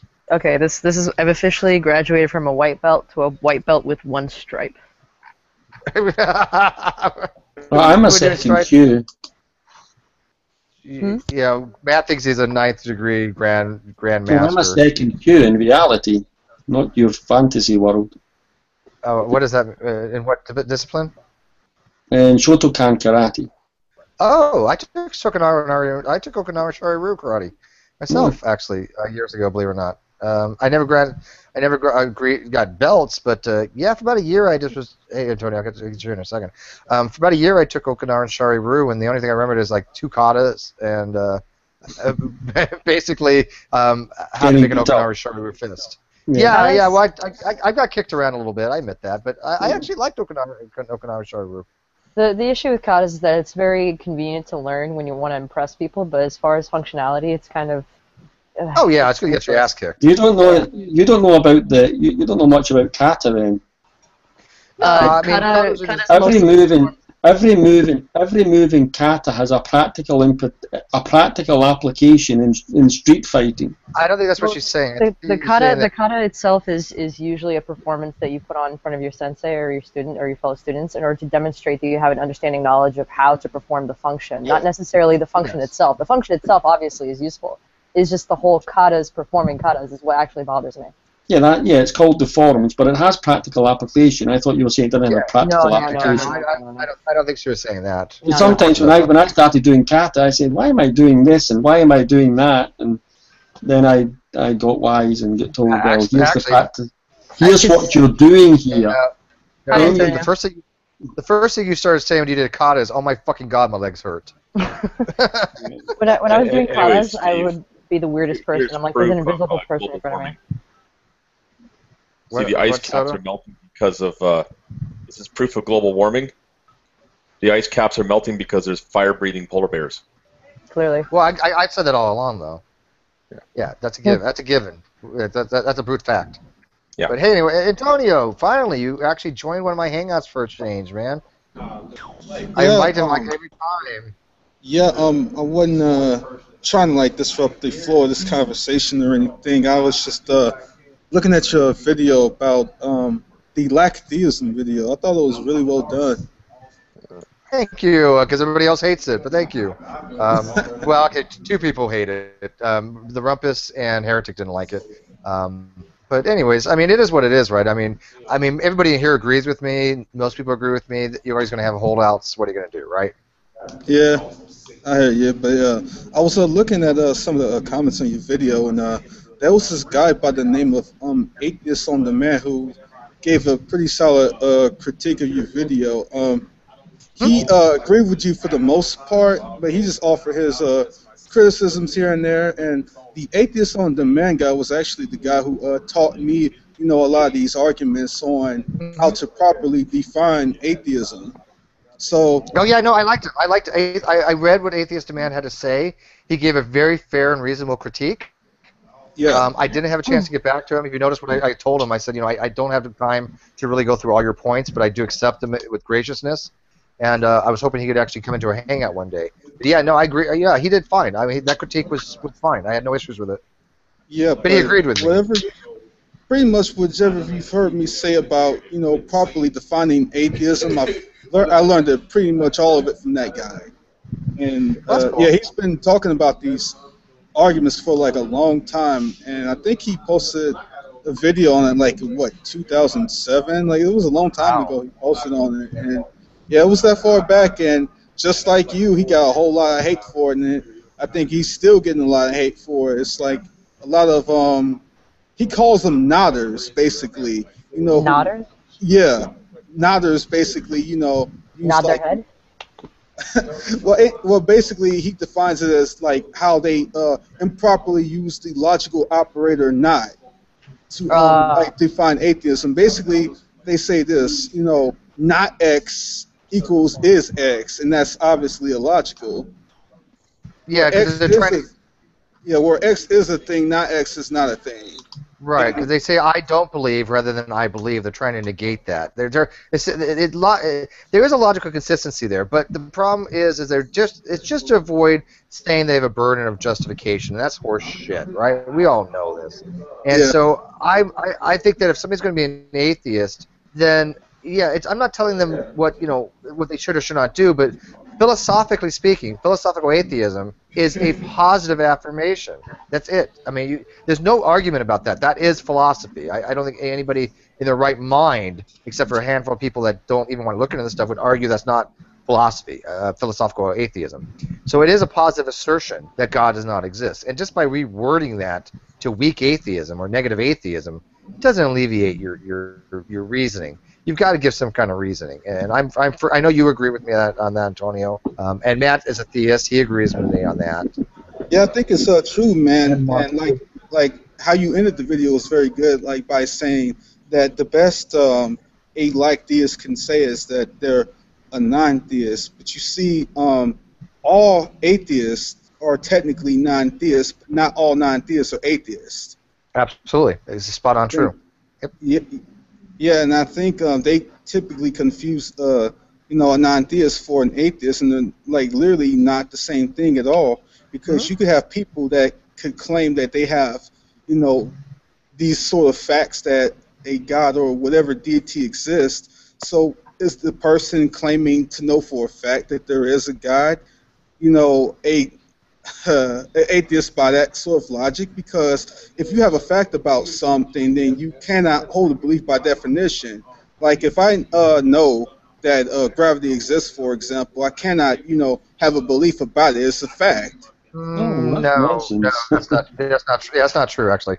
Let me tell you that's not true. You gotta be careful there, because all knowledge is belief. Okay, if you have knowledge, you have belief. They're coextensive. Because all knowledge is a form of belief that's true, right? Well, I would agree that we don't have absolute indications that things are 100% true. That there's epistemological limit. Like we can't prove 100% that. For example, that we exist, but there's an epistemological limit that we have, but. I would say that the lack of not being able to prove that don't mean that we can't know certain things.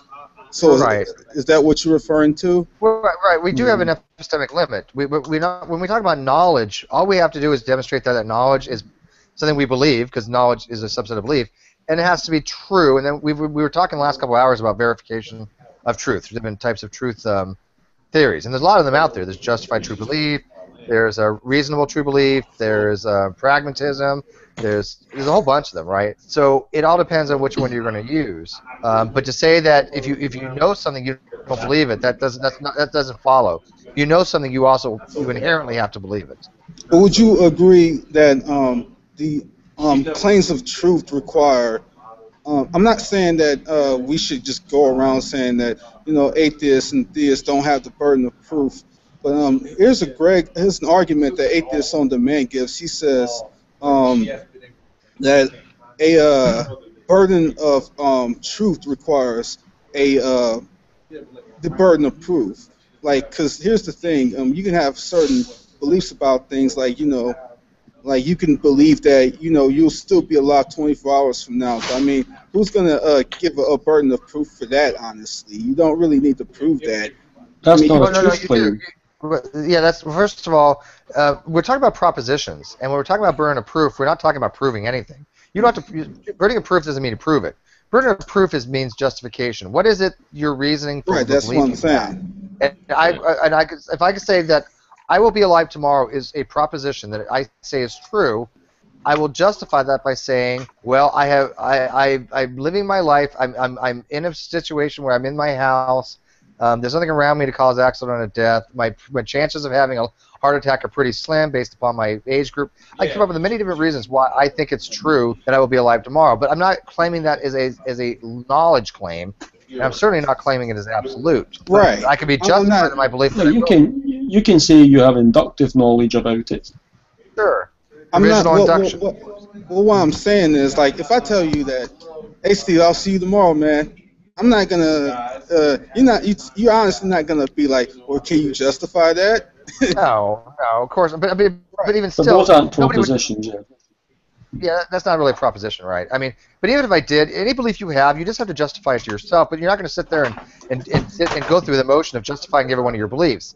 But in the discussions that we're having with atheists and theists, the question is asked to both parties, right? It's not a unilateral question. It's not one person making an assertion and the other person fighting against it. It's both people asserting their position, and an atheist asserting that God does not exist, and a theist asserting that a God does exist. Okay, so right. they're both making a claim towards reality.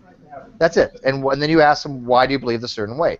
That's positive atheism, and most people do follow positive atheism. But anyways, I know we agree upon this, by the way. Right. And but it's funny. Right. Go ahead. I was going to say it's funny that because I'm siding with you, and you're a theist, and I'm siding with Matt. He's a theist, but I'm also siding with 90% of every atheist I know.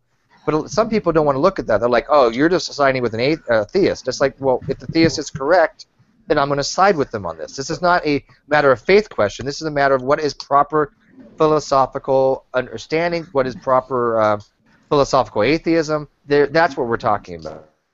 We're not talking about who's right or who's wrong. As far as, does God exist or not?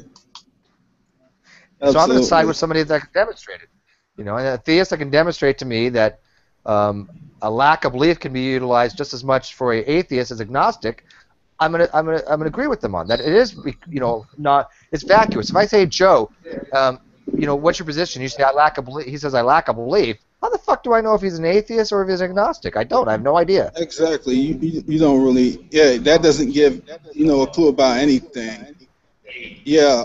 Just saying what you're not doesn't say what you are. I mean, there's a lot of things that atheism is not, or an atheist isn't, or lacks. But that doesn't really give any information about what you are. Like, it'll be like if I ask you, what is your name? And then you tell me not Joe or not Davis or something like that. Like, that doesn't tell me what your name is. Why you keep saying what your name is? And I'm asking you what your name is. Yeah, it is true though, right? If I say not Joe, that is true, but it's not informative. But it's only true about what it's not about what it is. Well, and a good one you can use is this too, Antonio. If somebody is this person that falls in this lack of belief stuff, all you got to say is, well, you know what? I lack a belief in that God does not exist. And so when they say, well, why do you believe God exists? Right? Well, I don't have to give you a justification because I only lack a belief that God does not exist. Exactly. Where there is a positive claim that, like, let's say I believe God does not exist, and if you lack that positive proposition, then what they'll try to say is that it's a double negative, which it isn't, because it's a positive proposition of the non-existence of something. That, by definition, is not a double negative when you're negating a positive proposition about something. Yeah, it's not a double negative. Yeah, no, it's definitely not a double negative. I mean, you're saying, see, if I say I lack a belief in God, right, that'd be the atheist, and I'm throwing in a negation. I lack a belief in the non-existence of God, right? Now I'm putting a negation in, but it's a single negation. Exactly. So the theist is basically saying, the theist would be saying, I lack a belief that God does not exist, which means pretty much the same thing as I believe God does exist, but he's just trying to avoid the positive claim. And if I'm going to hold them to that standard, I'm going to hold an atheist to that standard as well. And I think either one of them using lack of belief, it's just absurd. Now, I got to run, but real quick before I go, I just wanted to ask you, what exactly did the Rumpus or the other atheists you were talking about not like about the video you were doing? Like, what was their criticism towards it? Rumpus thinks I was confusing definitions, and I started off using one definition and ended up with another, which I didn't. I wasn't equivocating. I was showing that there are multiple definitions, and lack of belief is a definition. But my argument went to which one's more useful definition. My argument went to showing that a theist could do the exact same thing and play hide the ball, and it's not conducive to having any kind of real kind of discussion. The question is a philosophical question, and the question is, does God exist? If you answer it yes, you are a theist. If you answer it no, you're an atheist. And you answer it any other way, you're in a different position. I don't know, you're an atheist, or somebody a Gnostic. I don't care, you're an apatheist. You know. Yeah, that's really good, man. Because I've been saying this point for years, and somehow it just goes over their heads, man. They get so stuck on. I think what they're doing most of the time is that they're using their lack of logic, and when you say I lack belief that there is no God, they're still stuck on that sort of negation framework, and then they apply the negation framework to they apply a double negative because they're still stuck on that negation framework. They're not thinking about the positive proposition of the non-existence of something. They're still stuck on the negation part.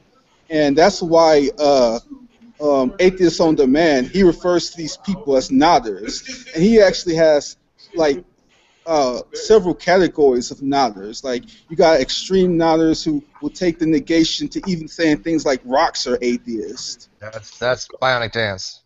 Oh, yeah, she's an extreme nodder. I saw that exchange between you and her, man. I was like, whoa. Yeah, she's batshit crazy. She's batshit crazy, dude. Have you read the exchange? Did I not make my case to her? Don't you think she's a little bit sexy, though?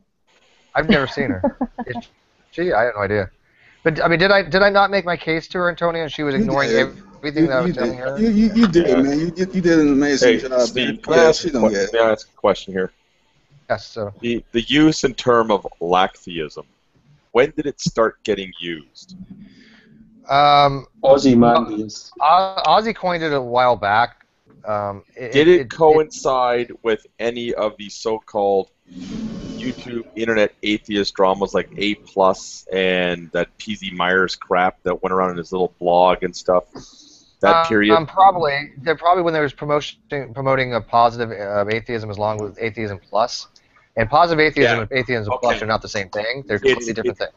Okay, but when you change your term, how you define yourself, you're no longer encamping with the other group. You're changing your name, circling the wagons, and running away. What do you mean? You basically can't be part of that group because they're using that name, so you're going to change your name and go form a new group somewhere. Well, it's funny, like, Ozpin, who I was talking to earlier today. He's a very anti-theist, not just atheist, but an anti-theist. Yeah. And he has his reasons, I'm not doubting that, but he didn't understand this basic thing, and I think everybody here does.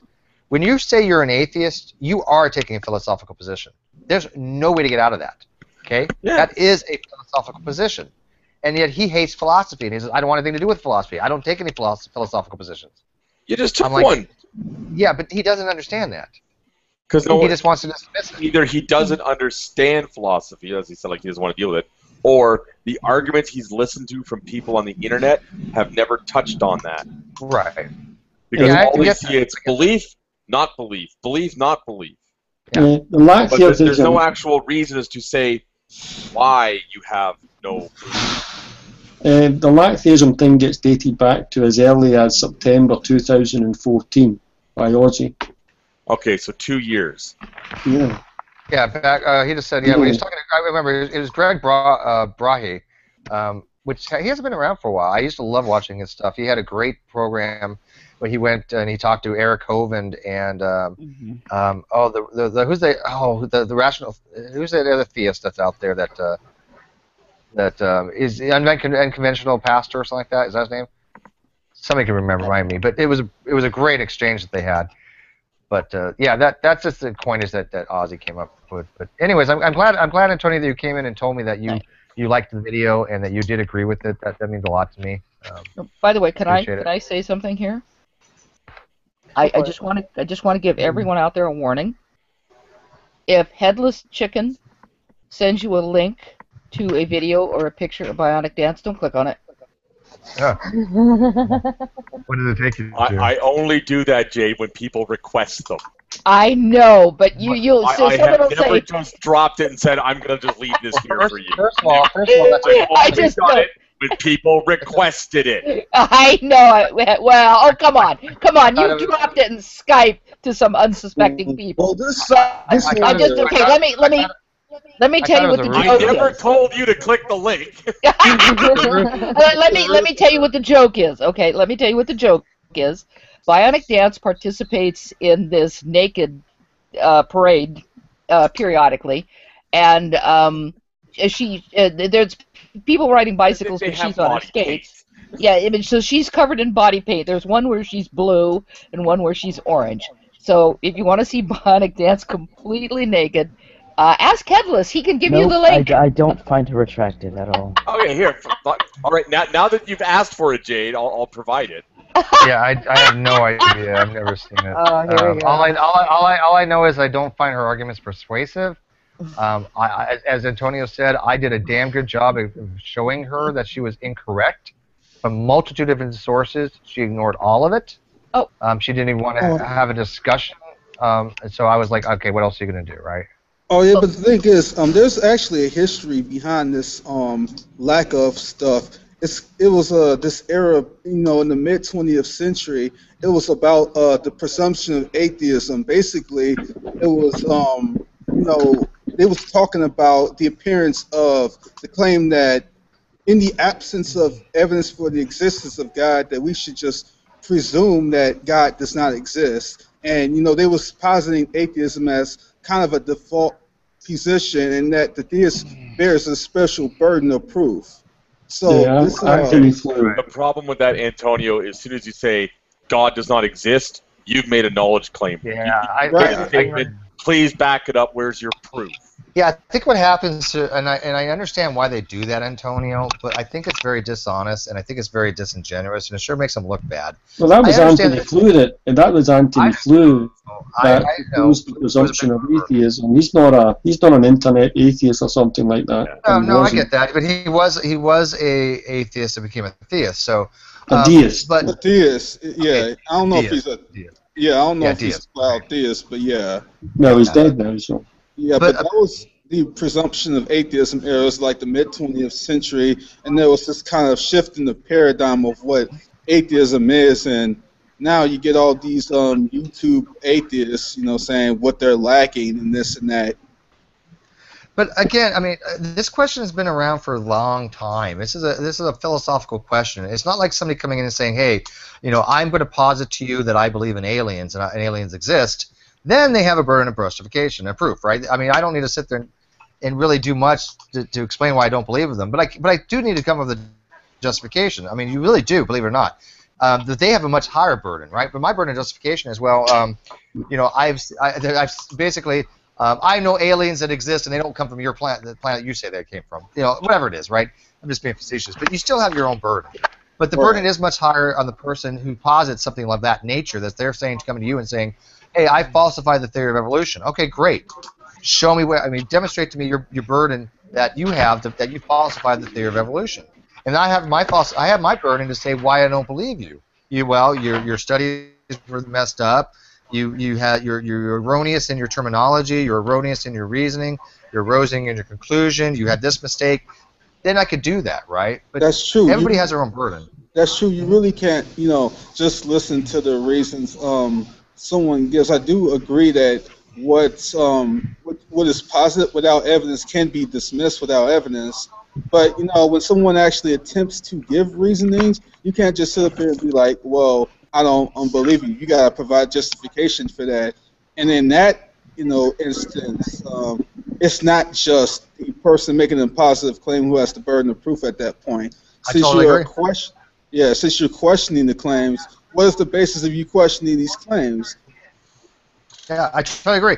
Yeah, I mean, and right. I mean, if I just say this, the whole expression, that without evidence can be dismissed without evidence, applies to the situation where I say, look, hey, Antonio, I have falsified the theory of evolution, okay, but I have no evidence to support that. Or gravity. How about it's like gravity? Hey, I have falsified general relativity, but I have no evidence to support it. Your response is going to be what it should be. Well, if you have no evidence to present, then I can dismiss it summarily. That's fine, right? That's right, totally fine. Exactly. Yeah, we're not talking about those situations. We're talking about making a positive belief claim. If I say, hey, Antonio, I believe with certainty, right? Well, not certain. I'm going to throw that out. I believe God does exist. Then you can say, well, what are your reasons for it? Even if you agree with me, you have a right to answer that question. If I say God does not exist, if I believe God does not exist, same thing. You have the right to say, Steve, why do you believe that way? Now, I'm an agnostic, right? So I take the middle ground. You have just as much right to ask me, Steve, why do you take the middle ground? Why do you take the I don't know position? Very fair question, right? That's my burden. And it's a hard burden. Yeah, my burden as an agnostic, people think agnosticism is easy. It's not. Okay, agnosticism has a very high burden. Yeah, I don't claim that as a Christian believing theist that my burden is easy either. I do believe... Where'd he go? What's that? Oh, sorry, I thought I was muted. Talk. Oh, no. Yeah, sorry, apologies, I thought I was muted. Oh, yeah, I might. I'm gonna have to continue this another time. I gotta get up out of here, but I just wanted to drop in real quick and let you know that you did a great job on that video. And, I hope to get into more detailed discussions about you in the future. Oh yeah, you're always welcome, dude. You are so welcome to my hangouts, and you know that, man. I think you and I like talking to each other. We may not agree a lot on everything, but we can actually have discussion and talk about certain things, and that's what I'm looking for. Absolutely, man. Have a good evening, everyone. Bye, Antonio. Yep. Bye, Antonio.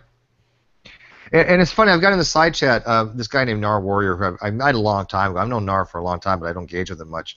And he's being soft, this sophistry. He's telling me, well, yeah, well, I've deconverted from atheism because, I believe you now, Steve, and, I've seen the ways of my error, my ways that I'm going to accept any supernatural, claim right off the bat because that's what you're saying. And it's like, no, this guy Nar Warrior is not understanding anything we're talking about. He doesn't understand what the difference between positive atheism and negative atheism, I don't think. And he says he has a background in philosophy. I don't get it. I don't understand sophistry to be used like that. I'm making a very valid case without using rhetoric and sophistry to why positive atheism puts the atheist in a stronger position. And I want to have people have better argumentation. I want to see theist and atheist have better discussions. And if you're a weak atheist, you really can't, I don't think. You can't. Because you're just saying, I lack a belief, therefore the discussion's over. Where do you go from there? Oh, and Mark still thinks he solved the trolley problem. Mark, the trolley problem is not something to be solved, okay? It's not like it's a head scratcher. It's meant to make you think. Yeah, if you want to solve a problem, go solve like P versus NP or the Riemann hypothesis or something. Those can be solved. The Gettier problem. Or if you really want to have some fun, try petting Schrodinger's cat. Depends. You got to open the box. Is he alive or dead? But there's a lot of problems that you can go out and solve, or ones that have been solved that are interesting too. I mean, like Hilbert's paradox of the Grand Hotel. That's interesting. It's resolvable, and so is obviously the Monty Hall problem. Any of those are. I think they're all interesting. What about the atheism problem? I'm not an atheist, so it's not a problem. Yeah, but I'm talking about the atheism problem, not the atheist problem. Oh. The atheism problem. We can't provide any substantiated claims. Or we opening a can of worms. I'll let you guys fight that out when we have more viewers. We only got 13 people watching. Nobody gives a shit. Yeah, that's cool. I'm just joking. Actually, Steve, with what you said about as the example, like belief in aliens. some of the problems I see people get into is they don't word their statement very well. That's true. What do you mean? Happens to me. Okay, you said that you believe in aliens. Mhm. We'll use that as a statement. Now, hypothetically. Hypothetically, we'll go with that as a statement. Okay, so do you believe that aliens live on Mars? If that was your statement, then you'd have to prove there's aliens on Mars. No, not prove. But if you stated... No. You No, have to no, prove hold it. on. You just have to... Well, no, let me explain though. But then if you stated that there's the possibility of alien life to exist in the universe, you're still believing in aliens, but it's how you word the question. Well, yeah, but even if I say I believe there's aliens on Mars, I don't have to prove that. I just have to give you justification why I believe it. That's Then there's a burden. There is a burden of evidence. Don't get me wrong, but that's not what I'm talking about. It's a completely different thing. I mean, No, see, if I want to get the way people just saying, word their statements when they're arguing. I agree with it. Yeah, I see what you're saying. Of course, yeah. I mean, if I say, hey, I'm gonna show to the scientific community there's aliens on Mars, I have a very high burden of evidence, very, very high, right?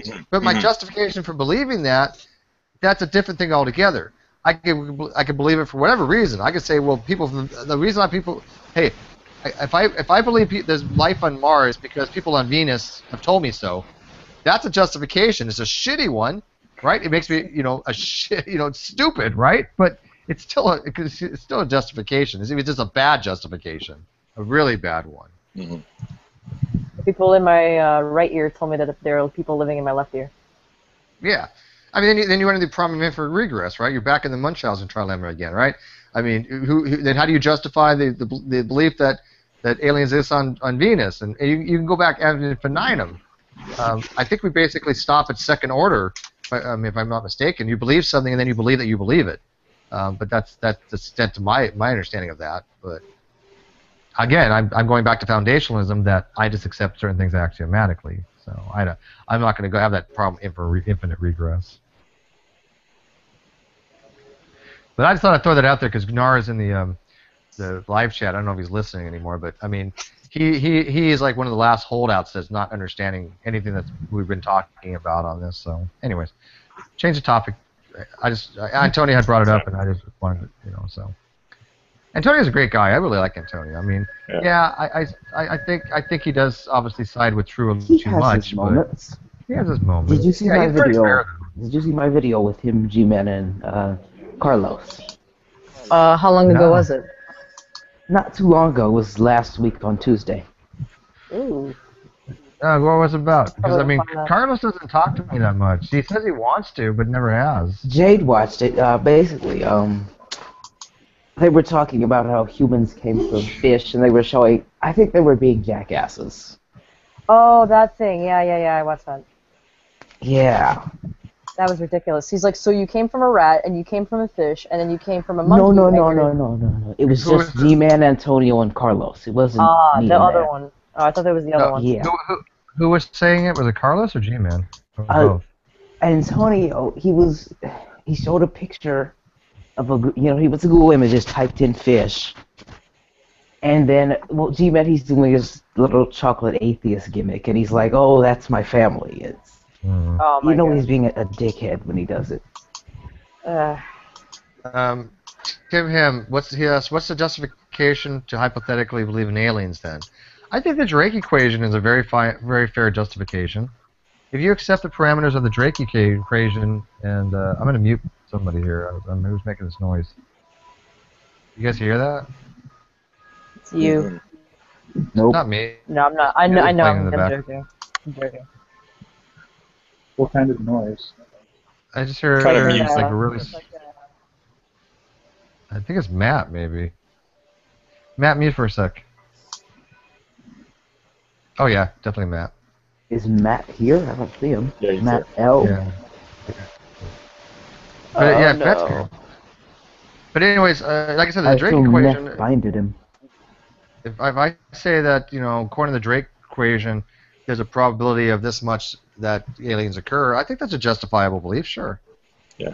Doesn't mean it's right.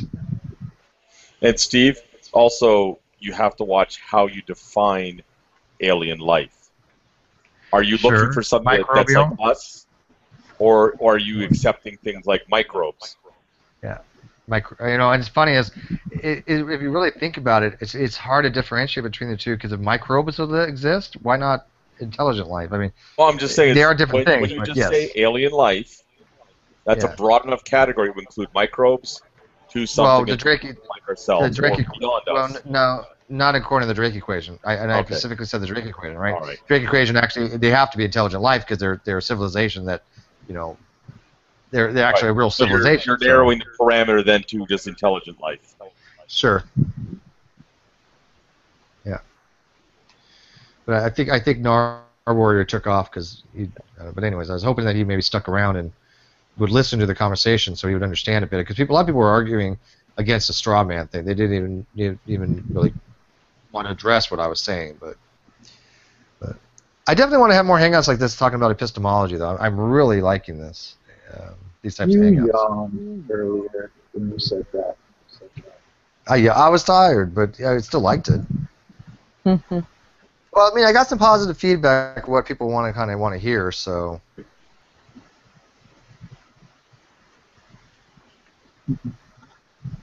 Also, I forgot to ask. I was going to ask Antonio, what's his, when he was talking with G-Man, he seemed to have a problem with the peer review process. So I wanted to interrogate him on that. I forgot. Well, a lot of people are bringing up this open journal stuff, and they're not realizing that, there's low impact and there's high impact peer review, right? If you're in a low impact open journal, then yeah, there's going to be a lot more problems than if you're in a closed, high impact like the New England Journal of Medicine, right? That's a very prestigious journal. So you got to be, got to say what kind of peer review process we're talking about here. Ready? Are you? Okay. Also, there are some journals that are quite honestly speculative.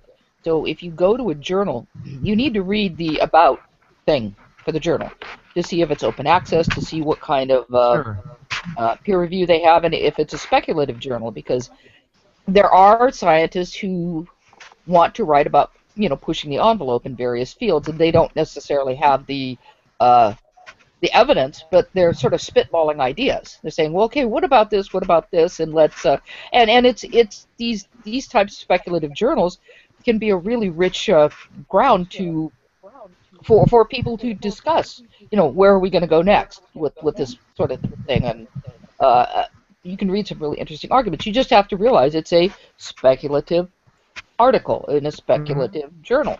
And open access can be really good or it can be bad. Also look at who's publishing the journal, because you could have, I could get together with a group of friends of mine and create our own journal and put up a really nice title and then solicit articles and publish them, and they could be meaningless. Also look at whether or not it's a pay-to-publish journal. There's I don't know if you know who Paul Cameron is, but he was a sociologist who got kicked out of just about every society he was in for his poor work. He's virulently anti-gay, and he can't remember the name of his group, but you can follow it. But anyway, Cameron still publishes. Is it the Family Research Institute guy? Yeah, something like that. Yeah, look him up, Paul Cameron. But Cameron has gotten to the point where the only way he can publish is in really scurrilous journals, or he pays to have his articles published. So when you look at something like that, when you realize this journal, and just because someone has to pay to have something published doesn't necessarily mean the article's bad. It just could mean the article's a little flaky and the person is on the edges. But in Paul Cameron's work, he pretty much has to pay to have it published now, or find some obscure journal somewhere that'll take anything. So you have to look at those sorts of things. And I think people who aren't familiar with science or aren't familiar with journals and publishing don't really know what to look at, and they don't realize that there's a difference between looking at Science and Nature and certain other journals. I've seen articles that I questioned, so that I went and looked up the journal to see if what kind of standing the journal has. And sometimes I've been surprised, like, oh wow, that's like a really major journal in that field. So I need to really take a look at what they're saying. But other times it's kind of questionable. but the average person doesn't really know what's a good journal and what's not. And like for me, when I look at stuff in the social sciences, that's a problem I have. If it's science, you know, I can tell whether it's a good journal or a bad journal. In the social sciences, I'm a little lost as to whether look at the impact factor. Well, yeah, I do look at that, and not only impact factor, but who has cited it. We had a hangout a while back, Fiona. We were talking about this journal article that tied autism to diet. I think it was. I forget. And we were looking it up. I'll see if I can find that. It might be on. I don't know if it's on Fiona's channel or not. It was a really good. We went through this article, and one of the things that we looked at. It's a really bad article, by the way. It's kind of like something a grad student would put out. But one of the things you did was when you looked at who cited it, it was cited like 3 rather, you know, useless people or groups, and that's. You know, and sometimes when you look at citations, you also look at if you see something looks questionable and you see it's been cited by a major publication, look at that major publication, because they could just be saying, okay, and you know, Cameron published this, which is a piece of crap because da da da da da da. Yeah. So you not only have to look at who cited it, but why they cited it. They're citing it as a bad article. But here's the thing: just because something is peer reviewed, people have to understand. If something's peer reviewed in a publication, sure, that could be evidence to support your argument, but it's not like it doesn't mean that you're right. It doesn't mean that it's correct. It's up for review, and I bet you in some of those peer review papers that are really questionable, you're going to find reviewers that have looked at it and said, oh yeah, this is horse shit. Just because it's a publication doesn't mean it's going to be correct. It's just up for review, and it's already been looked at to see if the form is correct and the references are correct, and that it has proper citations and everything. That's what a peer review means. Yeah. Right, sometimes there's rebuttal papers. Yeah. It doesn't mean the paper's right. It can have a lot of errors in it. Peer review just means that it's structurally sound and it has correct citations. And what we will see is, when you look up a real journal, it will tell you, a real article, in a legitimate journal, it will tell you if there have been any rebuttals or anything you can follow. There was one particular paper, I followed through the original paper. Somebody questioned it, they came back, corrected it. Somebody questioned the correction, they came back and corrected it again, and then came up with the final. I mean, it was hysterical. The reality was that ultimately their findings were solid. They made us like a stupid math mistake that wasn't terribly important, but nevertheless, it was. Somebody found it. Somebody found this little obscure mistake, and you ended up with someone changing it. Oh, damn, you're right. I multiplied 2 times 3 and got 5. I added instead of multiplied. So they corrected that. Unfortunately, that then affected something else that they forgot to correct. So somebody came back and said, that 5, that was used over here. And so then they went back and corrected that. But it didn't have a significant, it didn't cause a significant change in the findings, let's put it that way. But it was funny to follow this paper through all these different rebuttal. But that's how it's supposed to work. That is how it's supposed to work. And I wish I'd have saved that article. If I find something like that again, I'm going to save it as an example. Because this is actually how science works. Someone comes and criticizes it. Or look at that paper recently that talked about a creator. And it was from China. It was a translation error. The minute it was published, there was a flood of people going, what the? That's wrong. What are you talking about? That has nothing to do with science. And what they meant by creator was nature. I forget the exact term they used. I don't remember if it was creator. But they meant nature. And it was just a translation error. And the editor who let it pass was himself a Chinese national, although he is currently a professor here in the United States. And he, I guess, didn't catch it. He since resigned because he felt really bad about letting that go through, but it was corrected. It wasn't a high-impact paper anyway. It was about the bones of the hand.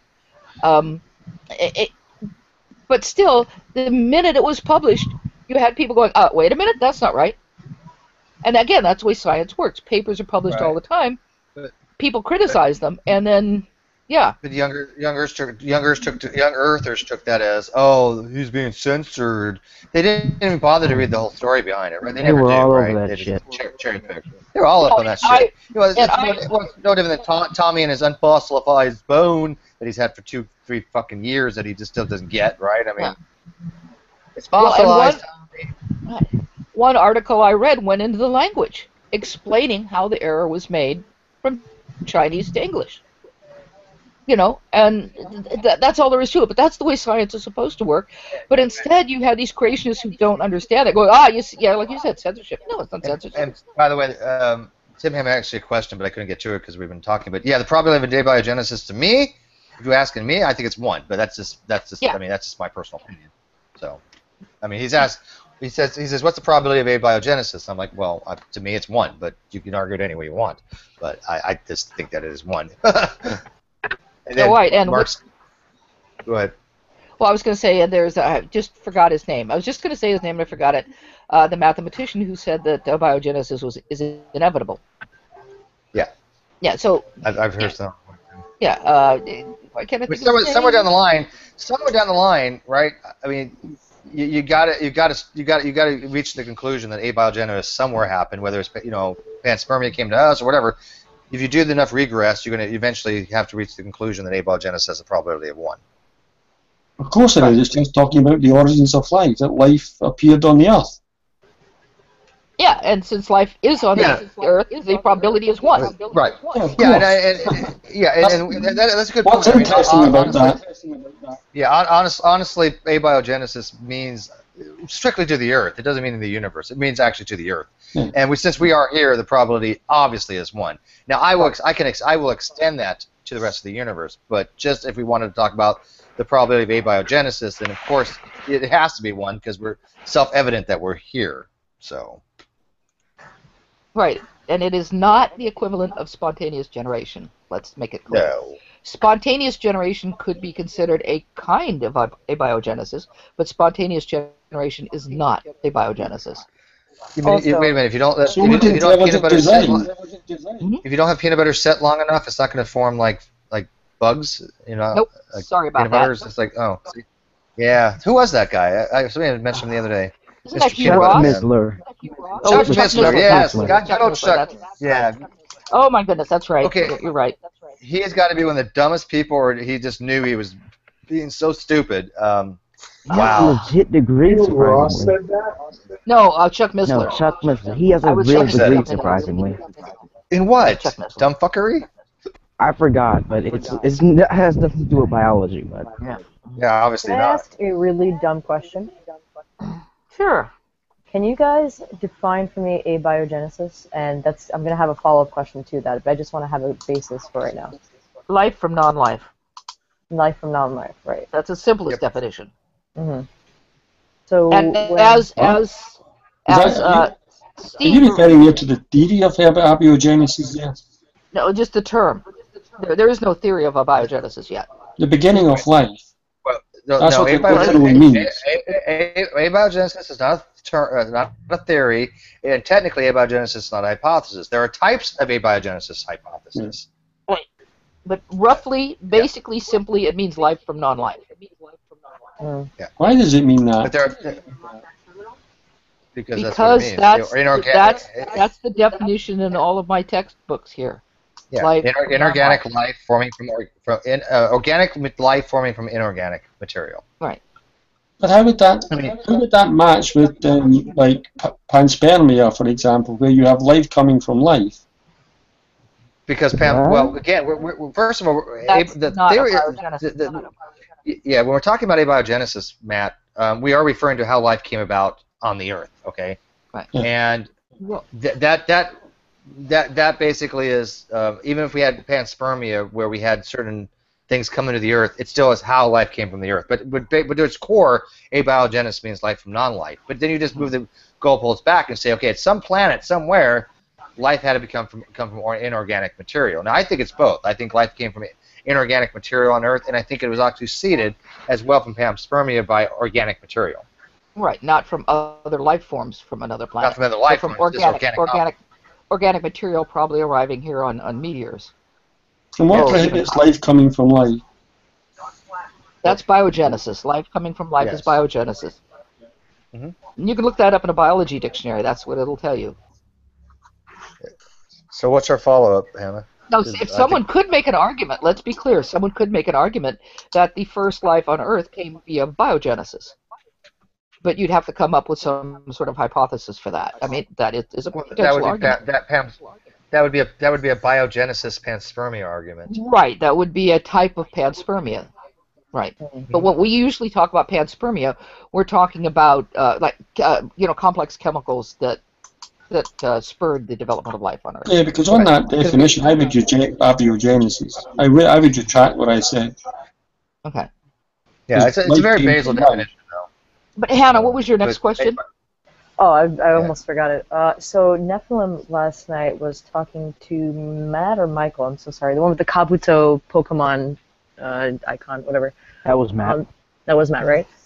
So something that he kept reiterating was something to the effect of abiogenesis can't happen, or doesn't make sense if, I'm trying to remember, where every iteration of cells or organisms that would be created, if there was like some transposons, I'm trying to remember exactly. He started jargon. Transposons for?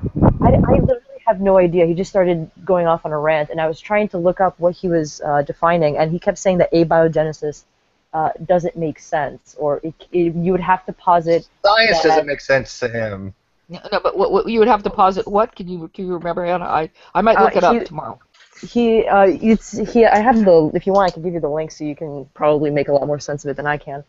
But he was basically trying to say that if it is true, if abiogenesis is true, or the evolution theory is true, you would have mutations that would be so detrimental to a species that species would not have been able to survive, because things like Alzheimer's, diabetes, I don't know, Down syndrome, things to that effect would be so prevalent that it'd just be a hindrance to the species as a whole. That's his recombination hotspot argument. But it's also combined with his jumping genes.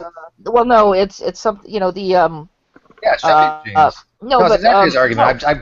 Fusion, chromosomal fusion. So yes. Is this an argument put forward by Neff? Well, hang on. Yes. No, hang on. You're talking about two different things. Neff has two arguments. One is against chromosomal fusion, which is his translocation. Right. His other one is transposable elements. Right. Okay, which are jumping genes. Okay, that's another one that he thinks that because of these jumping genes, that there'd be so many random mutations going on that the organism would cease to be, or the population would die out. And I mean, we've known about these things for 70 years or 80 years almost. I mean, when it was McClintock that just discovered them, right? Yes, Barbara McClintock. Yeah. I mean, we're going back. I mean, that was many years ago. Okay, so I mean, he's all of a sudden bringing these things up like, oh, look at these things from the 1940s. They're disproving evolution. No, Neffy. No, we've known about transposable elements for a very, very long time. And he is so confused that he brings up Down syndrome, which is a trisomy, with a transposition of translocation. Translocation, translocation. And how he confuses trisomy with translocation is beyond me, but he brings that up.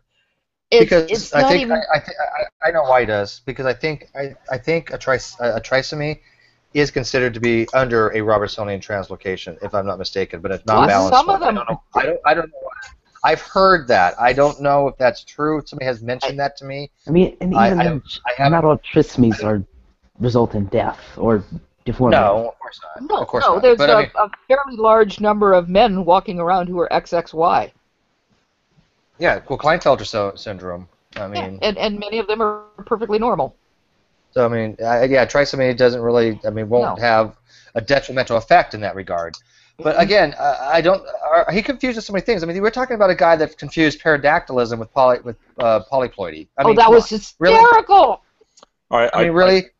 Steve, I'd like to also point out that Neff used a geological landform known as a moraine, which is formed through glaciation, as proof of the global flood, because a moraine has sedimentary layers, and glaciers are made of water. They're made of ice, which is water, therefore global flood. Yeah, I remember you telling me that. But even though they move, how fast are they?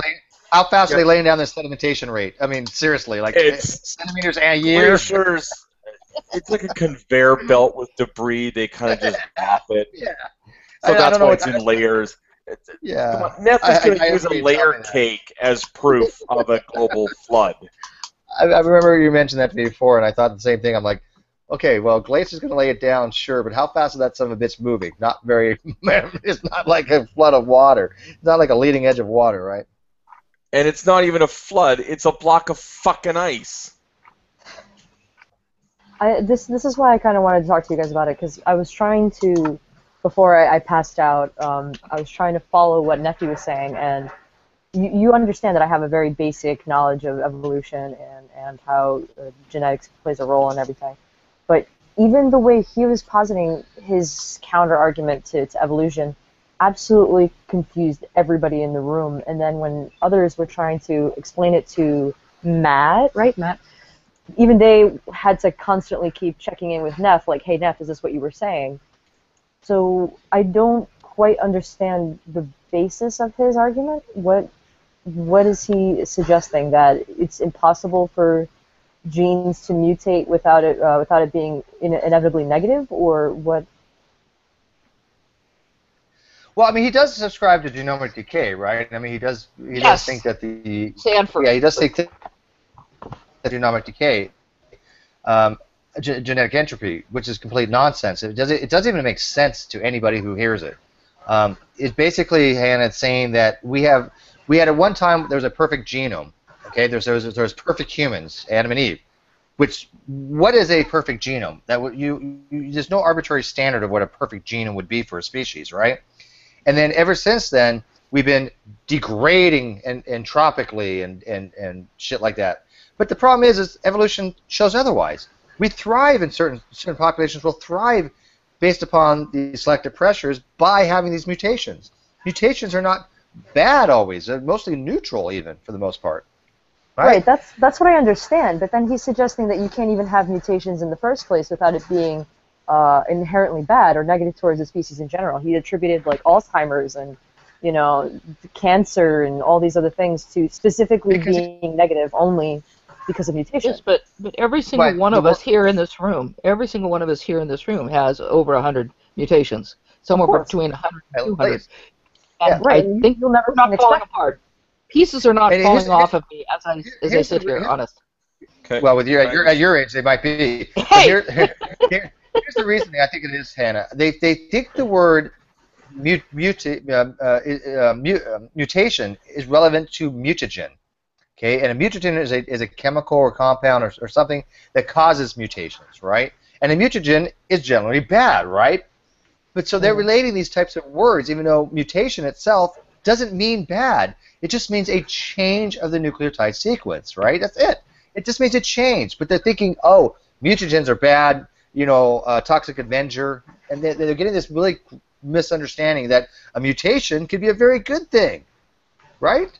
Yeah. They also think that everything has to be beneficial for it to count. Like it has to enhance or benefit in some big way, or it doesn't count. It's just a mistake. The way that they view the way that they see these words is really weird. Okay, I'm the possessor of a mutation that probably some of the other people in this room have. That is a neutral mutation. It just stuck around because it stuck around. I have blue eyes. Mm-hmm. Right. So it's a mutation in and of itself. That's a mutation. It's a mutation long, long ago, and we've been able to track it back, and we know what causes it. But I have blue eyes, and that comes from a mutation. I would have to say it's not neutral, though. No, it's not, actually. I wouldn't say it's neutral. Actually, people with blue eye color have a tendency to get higher degree of retinal cancer of the eye.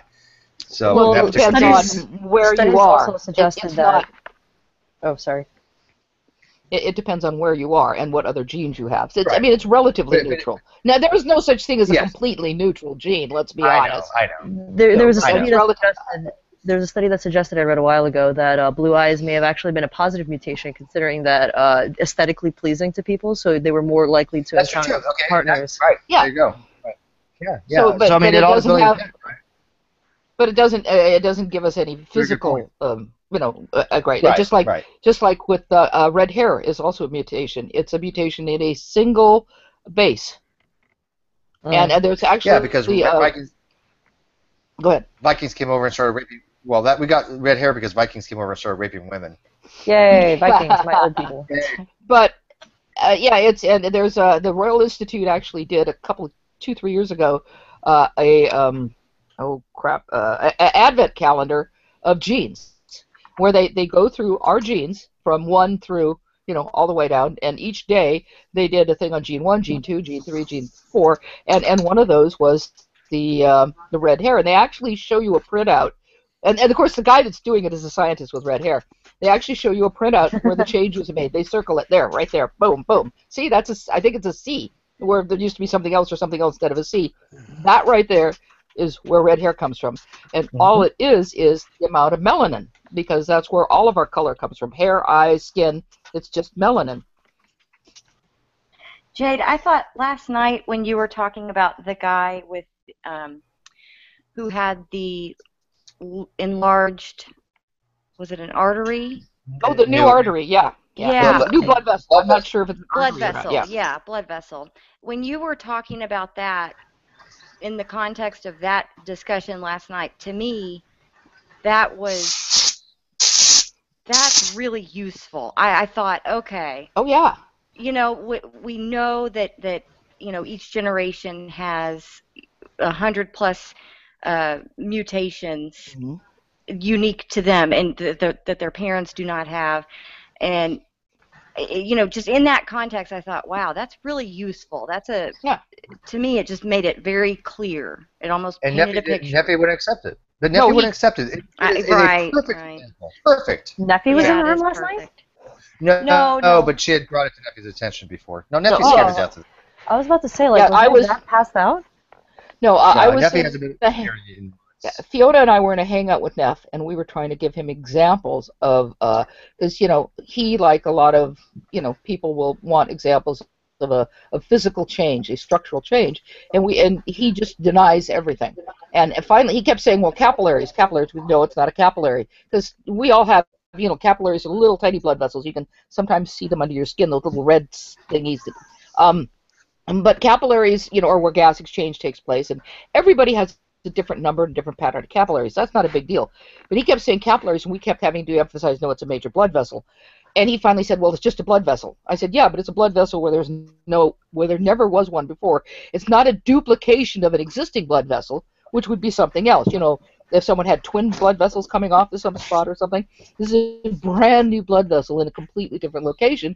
And according to the doctors, it saved his life, which is how he discovered he had it. And it's just amazing. But then you have people, like I said, like Neff, then they're just going to deny it. They're going to change the move the goalposts and say, well, that's not good enough. But when you started talking about what if a small population, if this mutation occurred in some small population of people, that what all the different things that it could enhance, and increase their lives or their ability to hunt, and all that. I just thought, gosh. But then you remind me that he did reject it, so maybe it's not painting as clear of a picture as I thought. But you can imagine, like I said, if you had a small population and this blood vessel, was heritable, which it's a mutation, so it probably would be. How heritable, it could vary. So if you had a small population, dominant recessive though. Don't know. Yeah, and or partially dominant, but we don't know. So. But if let's assume it was dominant, or even recessive over a period of time, and a certain percentage of people in the population had this extra blood vessel. Well, this blood vessel, because it actually pumps a lot more blood, which is what saved his life, because he had a blockage, and not this blood vessel. If it hadn't been for this blood vessel, he'd probably be dead. But for other people, you might have increased stamina because you have this extra blood vessel, and that might make them greater hunters. And of course, they would have a greater chance of survival because they're greater hunters and they eat more. I also brought up the fact that, I think last night, didn't I? I was kind of sleepy. That when you have a population that's better fed, they tend to be more fertile. Right. And we've had that problem here in California with the bears, the black bears, because they're eating all of our garbage. And black bears normally will have one offspring, sometimes two. The black bears in California are these great big huge waddling things in some areas, and they're having triplets and even quadruplets because they're so well fed. So when you have a well-fed, so when you have a well-fed population, there's an increase in fertility. So not only do you have a more successful group of people because they're hunting and they're feeding better, they're feeding their families better, but there's a greater chance of increased fertility. So that group is going to multiply between survivability and increased fertility. That group is likely to multiply more than the other group, and after a certain amount of time, you're going to have a population with an extra blood vessel. Which, that's how evolution works. But whenever you're given these kinds of evidences, right, you always know that they're going to move the goalpost. How many times has Tommy asked for a certain thing, you've given it, and then he's like, well, it doesn't include this, this, and this. Or he'll interpret it in some funny way. Oh, that's the worst. They think it proves exactly what they're saying. When I see that a lot too. They ask for prove evolution. They either want this broad, general proof, or these really weird specific little things, like when Neffy was talking about the cicada or whatever, and then you cite a piece of evidence, or show a piece of evidence, and I hear this a lot. Well, I don't know why they brought this up. This proves creation. This totally debunks the idea of evolution. And it's like, give them the Nobel. Nobel. Neffy's going to win the Nobel. Well, that's like how I was talking to Tommy. I told him in the beginning, listen, I have only like a barely functioning knowledge of evolution. So if you ask me a specific question, chances are I won't be able to answer it. And he was giving me an example where it's like certain types of avians would, depending on what stressors from the environment were applying to them, they would have offspring that would develop like longer wingspans or something like that. And this is how it disproves, or at least, suggests that evolution doesn't make sense, because the environment is the one that's affecting the genome, not that the genes are being passed on, mutating, or whatever. And I'm like, do you not think that science would have accounted for something like that after this many years of the evolutionary theory existing? It's called phenotypical plasticity, and it's well known. It's been around for a very long time. Tommy's completely misunderstanding it completely. No, Tommy's argument is just absolute garbage. Yeah, even someone like me who doesn't even know the terminology, I'm like, no, that science is definitely I remember learning about this before. This is not something new. Yeah, and he doesn't actually read the papers. He just mostly reads the... But isn't debating young Earth creations a bit like debating flat earthers? A waste of time? Flat Earth is worse, so that's why I don't get down to Right, they're both equally ridiculous. I agree. I think it's a marginal difference. I mean, so why so much time expended on the subject then? I enjoy it. It's my own personal enjoyment. That's it. And you learn things. It's mental masturbation. Yeah. And because there are people out there who listen, who do change their point of view because of this. I mean, most of the people we're encountering here, who are staunch young Earth creationists, are they're not going to change too much. The best I can hope for in talking to them is to get them to understand why you should not teach young Earth creationism in the schools. And we don't want that. We don't want young Earth creationists interfering with the laws, because if you can't prove it, if you can't, from a science, if you're teaching science, you teach science, and science is the exploration of the natural world. And if you cannot prove young Earth creationism in a science class, it has no business in a science class. If you can't prove it in science, I'm fine. Well, demonstrate. Yeah, but I don't think a lot of young Earthers actually want young Earth creationism taught in schools. I don't think that's even what they're advocating. I think they're advocating that they don't want evolution taught because they don't understand why evolution is a theory that comports with reality and why evolution does exist. So they just, in their own ineptitude, they're just rather say, well, I don't think evolution should be taught. Well, that's like saying I don't think the theory of gravity should be taught. There's no and difference. It's not just evolution. It's things like the age of the Earth. Right. You know, so yeah, exactly. Yeah. I mean, they're well, so messed up on climate so many different branches. And I think the climate science thing, part of that. Yeah. And I figured this out when I do that Thursday show with the lady who is a fundie. I don't know how else to put it. I mean, very fundamentalist. When we talk about climate science at all, she gets very irate, and she has said a few things that kind of connected the dots for me, and made me think, oh my gosh, the climate science stuff, the objection to, teaching this to kids does have something to do with the creationism and evolution stuff in this weird way. It's like if you acknowledge that it's even worthwhile to study our atmosphere, climate, anything like that, it's like an affront to God, because God is in charge of the weather. And I mean, it's just this whole weird connected thing. But she was talking about, she was kind of lamenting when people like are drilling for oil, that they should, there's no reason to study basically what comes out of the ground and where it came from. It was given to us by God. Like, she doesn't get that you kind of need to know where to drill. Yeah, but that does have something to do with the age of the Earth. But even inquiring about it gets her really upset, and she just thinks kids don't need to know about any of it. I guess so. And you're questioning God's plan. That's exactly it. And she talked about it in that way for both topics, evolution in the science class and teaching climate science. It's really strange, but I saw that that's kind of this.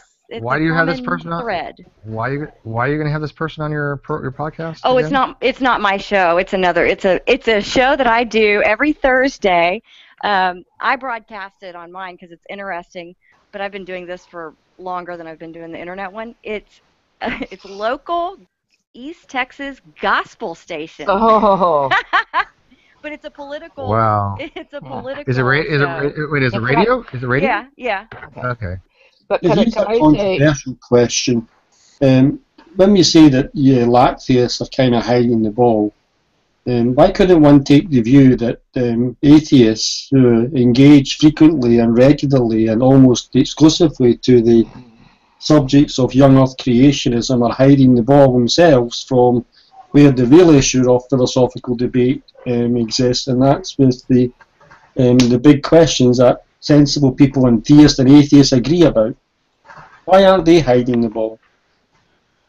Well, if you mean by that, why are they not like giving real scientific evidence? Is that what you mean? No, I don't mean that. I mean, why are they focusing on an irrelevant subject?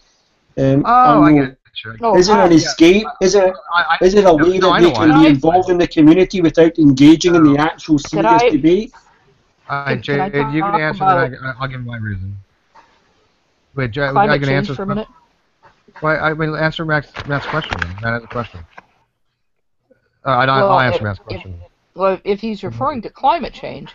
I'm not. I'm referring to atheists who spend their time, it's almost exclusively spend their time on the subject of young Earth creationism. Aren't they just doing that to avoid the real issues that are pertinent to the great debate, which is the questions of the existence of God and ethics and all that kind of stuff? I don't think that's the real issue to them. No, it's not.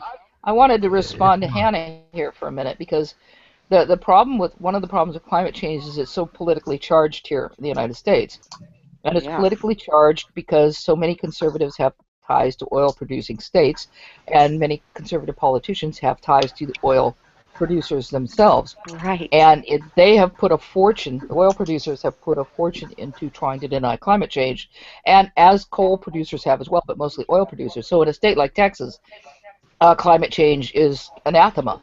Yeah. Because and so we have this weird tie between something that really shouldn't be that controversial, namely climate change, right.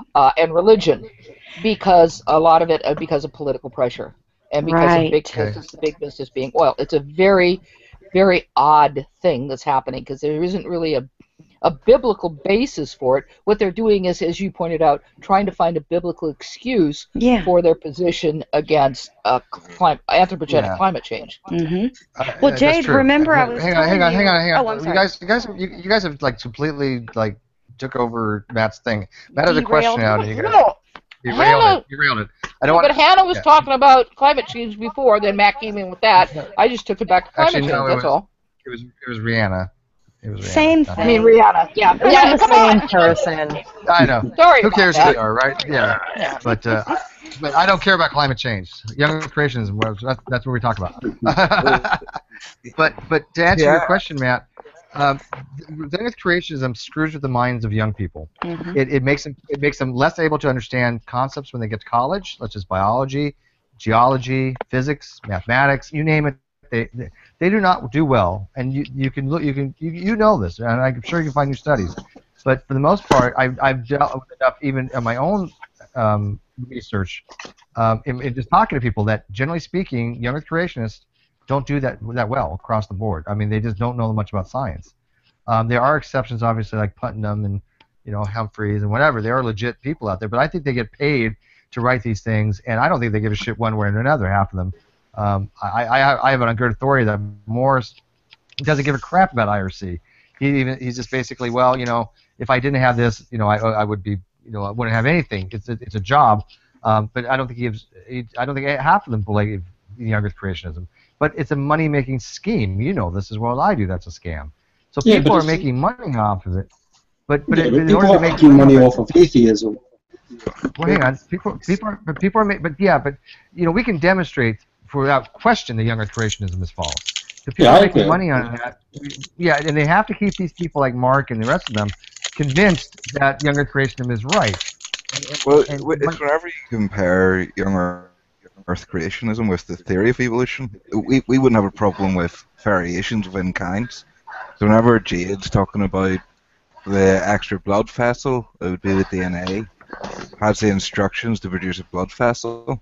But in terms of making predictions, young Earth creationism, it would have predicted that there would be no vestigial organs, whereas the evolutionists would have said, young Earth creationism predicted there would be no vestigial organs. Evolutionists. Where do they predict that? Where do they predict that? Hang on, nobody else talk. Mark, can you give me a citation for this? They were created perfectly, and everything degrades. That's what Kent Hovind used to always go on about. What is a vestigial organ? Well, there were, I won't be able to get the references, but there were something like 83, 85 vestigial organs that were listed whenever Darwin's theory came out, and they were accepted as vestigial. Now there's only one of them, which isn't vestigial. No. Your thyroid is vestigial. Your appendix is vestigial. Your toxins is vestigial. This is the different frame of mindset. Is that you may not know what it's for. That doesn't make it vestigial. Right. That's why I'm asking you the definition. Vestigial does not mean functional. Mark, listen to me. So the young Earth creation would also predict that there would be no junk DNA, and they've discovered that there is a lot of the junk DNA isn't junk. So, that's wrong. Hang on, Isaiah. Mark, don't gish gallop. First of all, vestigial does not mean it does not have functionality. Vestigial means the functionality has changed. Okay, our thyroid has a function. It's still a vestigial gland. Okay. So what you're doing is you're using an inappropriate and erroneous misunderstanding with the term vestigial because Ken Hovind doesn't understand it. That's where we're passing each other. But the actual theory of evolution, that is an untested claim. It's not a fact. It's an untested claim. Don't change the subject. Don't change the subject. Mark, is the thyroid? Hey, Mark, hey, is the can you stay thyroid? on topic, Mark? Yeah, focus, Mark. Take your Ritalin. You're going Is your thyroid a vestigial organ or gland? I wouldn't say. I wouldn't. Does it do what it used to do when it's actually four individual glands put together, if I'm not mistaken? I wouldn't call it vestigial if it has a function. Vestigial means doesn't mean it doesn't have a function. Vestigial means the functionality has changed. Vestigial, you have a misconception of the term vestigial because you don't get it because you're going by what Ken Hovind says. Ken Hovind's wrong. Vestigial just means it has changed. So yes, the thyroid is a vestigial gland. Has it always been that way, Steve? Is that the way it's always been presented? Yes. And I'm sure Jade has thousands of books going back 100 years or more to explain to you that vestigial never meant no function. Yeah, I've actually looked this up in a lot of books from the 19th century. Yes, vestigial back then. Now there definitely were people who used the term vestigial as to mean no function.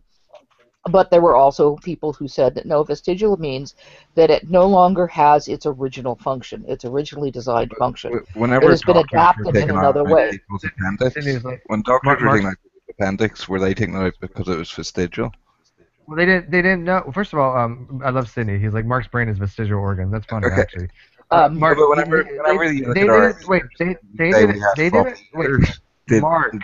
they did not know.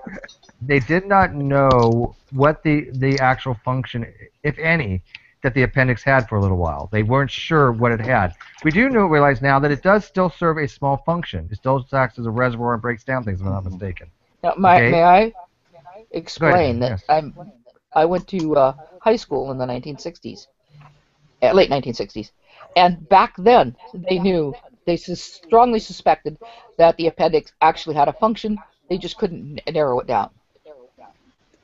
They thought it might have something to do with its original ancestral function, which was helping us digest roughage. So it's not that, and I'm sure I could find, again, in old books, explanations for what people thought the appendix were, but it was not necessary. It's not a necessary organ. It is a vestige. That's basically, it's a vestige of our past, of our evolutionary past. Is everything about us vestigial then? Wait a minute. No. If young Earth creationists are proposing that they're making a prediction that there will be no vestigial organs, then they get to define their own terms. That's what they're doing. Yes, but they're not. So they define what they mean by a vestigial organ, not you, not science. They do. We're pointing out that their definition is not science. Yeah, that's fine. But you can't deny. But if they're using it if they're making a prediction based on young Earth creationism, and they're using a word and they're using it in a different sense, and that's going out to nature, then why is it not pointing to something? Why does it not make a prediction from their hypothesis? I have no idea what you mean by that. Yeah, I don't know. No, if they have a hypothesis, the hypothesis is that the evolution is false and we were specially created by God. And given we are specially created by God, here's a prediction. There will be no vestigial organs in human beings. And they then define vestigial in a way that you don't define it, but they define it. Right, but it's silly. It's silly. No, but it's not silly. The person putting forward an argument gets to define their own terms. Oh, that's horseshit. Right, It's not horseshit. If that was horseshit, we wouldn't have someone like Lawrence Krauss.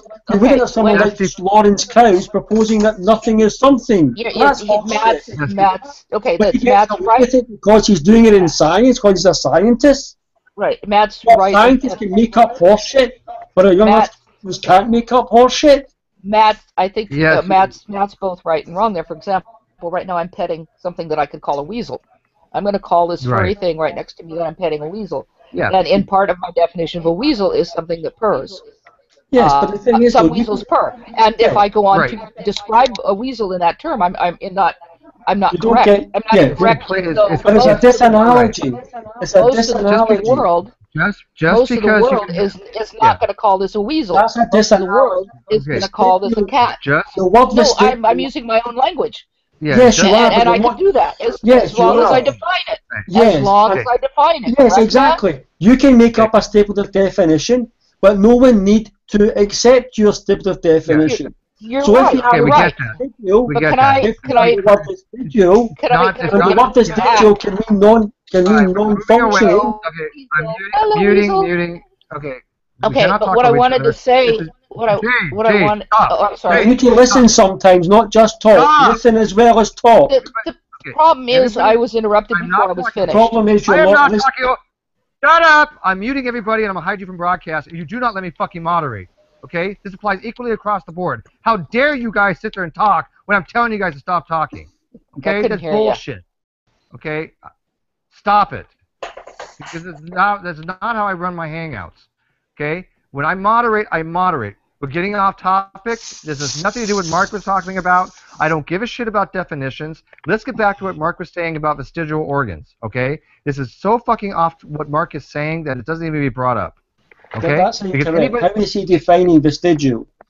Anybody could, I asked him 3 times to define it, Matt. He wouldn't do it. I never heard you once ask him to define vestigial. Did I not ask him to define that was the first question. So you asked him what is a vestigial organ. Matt, he asked him several times. There you go, Mark. Mark, tell us what you mean by vestigial when you say creationism protects no vestigial organs. I've got the literature here from creationist.com, and they do not use it in the way that Steve's using it. Yeah, I would have understood it as something without any function. We get that. We've always said creationists make up their own fucking terminology. Yes, it doesn't matter. And if you want to engage with them, you either can just disengage from them, reject their definitions, and say, nope, not going to talk with that. I'm in my little scientific box and I ain't stepping out of it.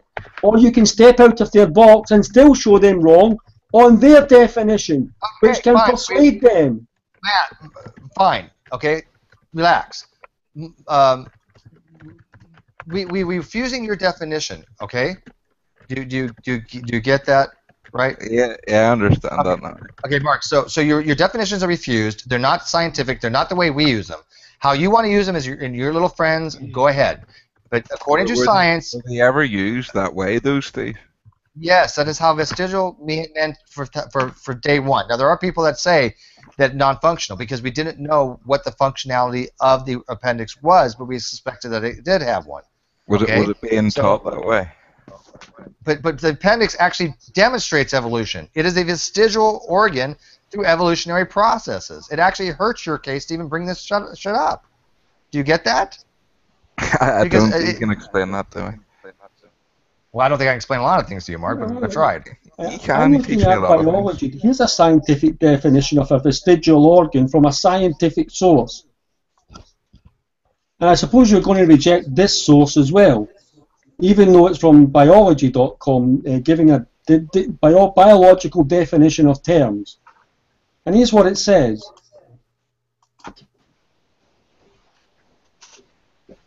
A rudimentary structure in human corresponding to a functional structure or organ in the lower animals from biology.com.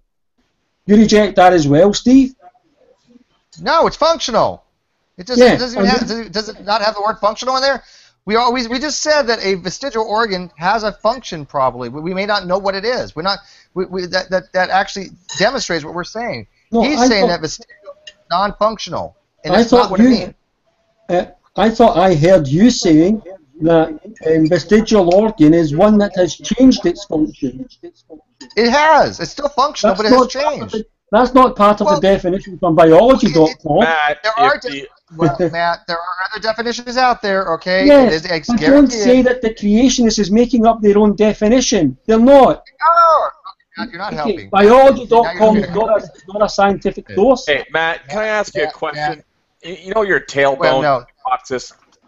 Yeah, I'm not a young People say that's vestigial, so if it doesn't have a function, that means your ass falls off. Yeah. Right, Matt. Because the muscles back there anchor to it. Yeah, you're going by a very liquid function. So biologyonline.org is giving us a colloquial definition of vestigial organ. Yes, biology.com. I've been there. Yeah, they're not. It's not like it's some. It's not so like it's from definition. It's from a definition like that. Okay, there are other definitions out there. Yes, you disagree? No, I don't disagree. I don't disagree at all. then stop being a contrarian. You're not helping right now. I'm not. I'm driving home a point that you can't just dismiss someone's view. You can't appeal to. I've studied the history of the terminology of this word, and this is what it means when scientific sources provide the definition. Okay, I'm dismissing you right now. That scientific definition, they are using the scientific definition as from biologyonline.org. Yeah, Matt, I'm dismissing you right now, and I'm going to hide you from broadcast or reject you if you continue. Okay? Yeah. I'm done. Why is that? Dismissing everything you're saying. Because I exposed yes, exactly. Exactly. That's exactly what I understand that. Don't worry about that. I know you scientists don't like that. Yeah, I know. I hate it. So, yeah, exactly what you're doing. So, no, I want to go back to what Mark is saying, okay? I'm going to take care of Matt. I'm done with him. He's out of here. I'm not dealing with this. So that's great. Okay. So, can I ask? I don't want to have to. Matt's gone. I dejected him. Not Matt. Mark. Jesus. Yeah, go ahead. What happened? Because I want to say, well, he exposed me for being wrong, and that's why I'm scared of that. He's not. If he always all he likes to do is troll sometimes, and if he gets in that troll mode, I'm not going to deal with it. He's just trolling right now. He understands that biology.com is just one basal definition. There's a million other ones out there. He understands that vestigial means a change of functionality. He's just being argumentative, and that's I don't want to deal with that type of Matt. When he comes back and he's not like that, he can, come back. Go ahead.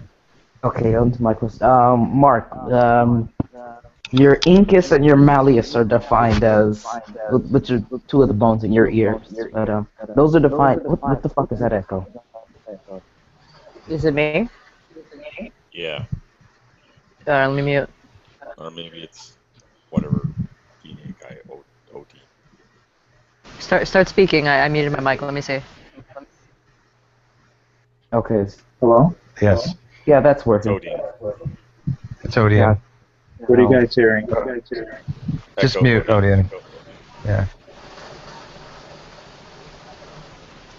No, I still hear it. Jesus. Just everybody mute. Everybody mute. I'm muting everybody, and then we're gonna figure out what it is. Oh, actually, it's pseudo. I just muted him and it went away. Anyways, go ahead, Isaiah. Okay, as I was saying, that the incus and malleus in your ears are defined as vestigial. Well, they could be, because their original function was not to be inner ear bones. Does that mean they do not function, Mark?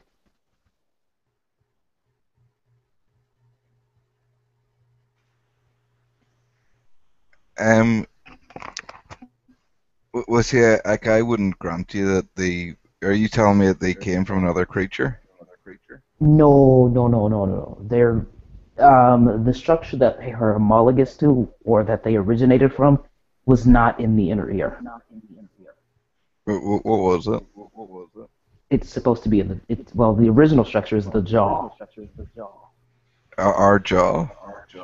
No, reptile jaws. Reptilian jaws it came from. Yeah. Yeah, well, that's where I wouldn't grant you that. Well, even in you don't have to grant it. You can look at mammal embryos. I mean, Neil Schubin he has a wonderful thing on this. When you look at baby possums, for example, when they, because marsupials, they keep their babies in pouches. While they're in the pouches, those bones, they start off in the jaw. And as they begin to age, they move to the ear. It happens in all mammals. They start out in the jaw and they move to the ear. Yeah, but this is where you're going into untested claims and not facts. Well, it is a tested claim. That's a tested claim, Mark. I mean, that's fact. Yeah, that's fact. That's not even. We can look at the embryos. Tell me what you mean by tested. You can even see it in the fossil. You can even see it in the fossil record. I gave you the example of in possums. Any mammal embryology. Give me an example of what you mean by tested, because this could be where we're crossing definitions again. If you see an embryo that's at 2 weeks, and you see an embryo at 4 weeks, you see an embryo at 8 weeks, and 16 weeks, and 32 weeks, you can literally see these bones move from the jaw up to the inner ear. Do you disagree with that in embryology? In the embryo? Do you disagree with that? Yeah, in embryonic stages, development. Yeah, I wouldn't disagree that humans are born a certain way and apes are born a certain way. Humans are apes. We all develop. No, I'd say. What the hell does that got to do with anything? I never mentioned apes, but. I'm sorry. No, Yeah, I it has nothing to do with anything. I'd agree that we do observe that different kinds of animals develop in a certain way. No, Mark. That has to do with what I said. Take your Ritalin because you have you're way off the base here.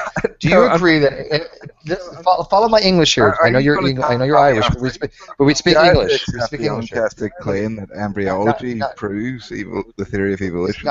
No. Demonstrates evolution. What we're saying to you is, do you agree that in embryonic development, we have photographs showing in mammals these bones moving from the jaw to the inner ear? Do you agree that we have photos that do that?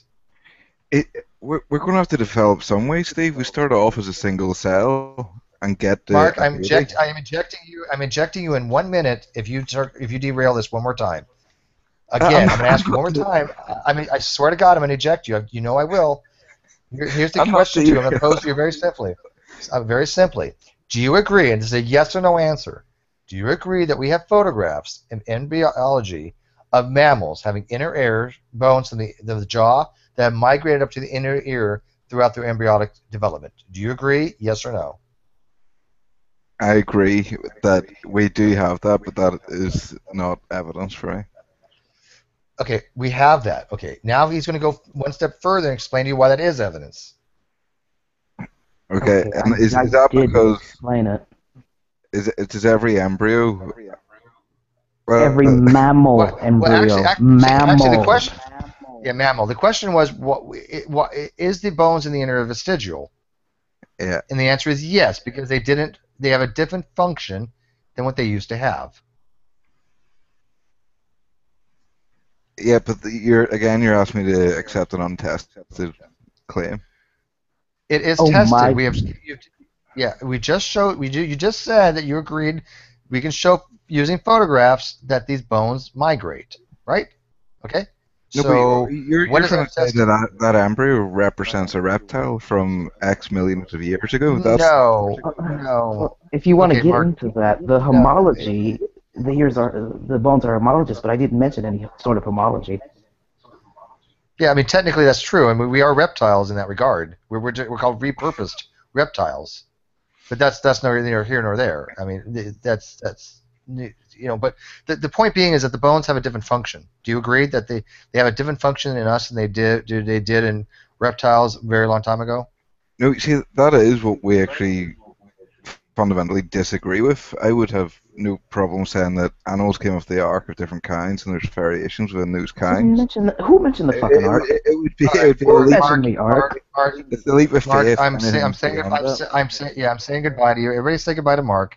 Okay, bye, Mark. Bye-bye. Bye, Mark. Guys. Yeah, bye, Mark. I love you, brother. All right, take care, man. I'll speak to you soon. Talk to you another time. All right, peace. I'm not dealing with trolling.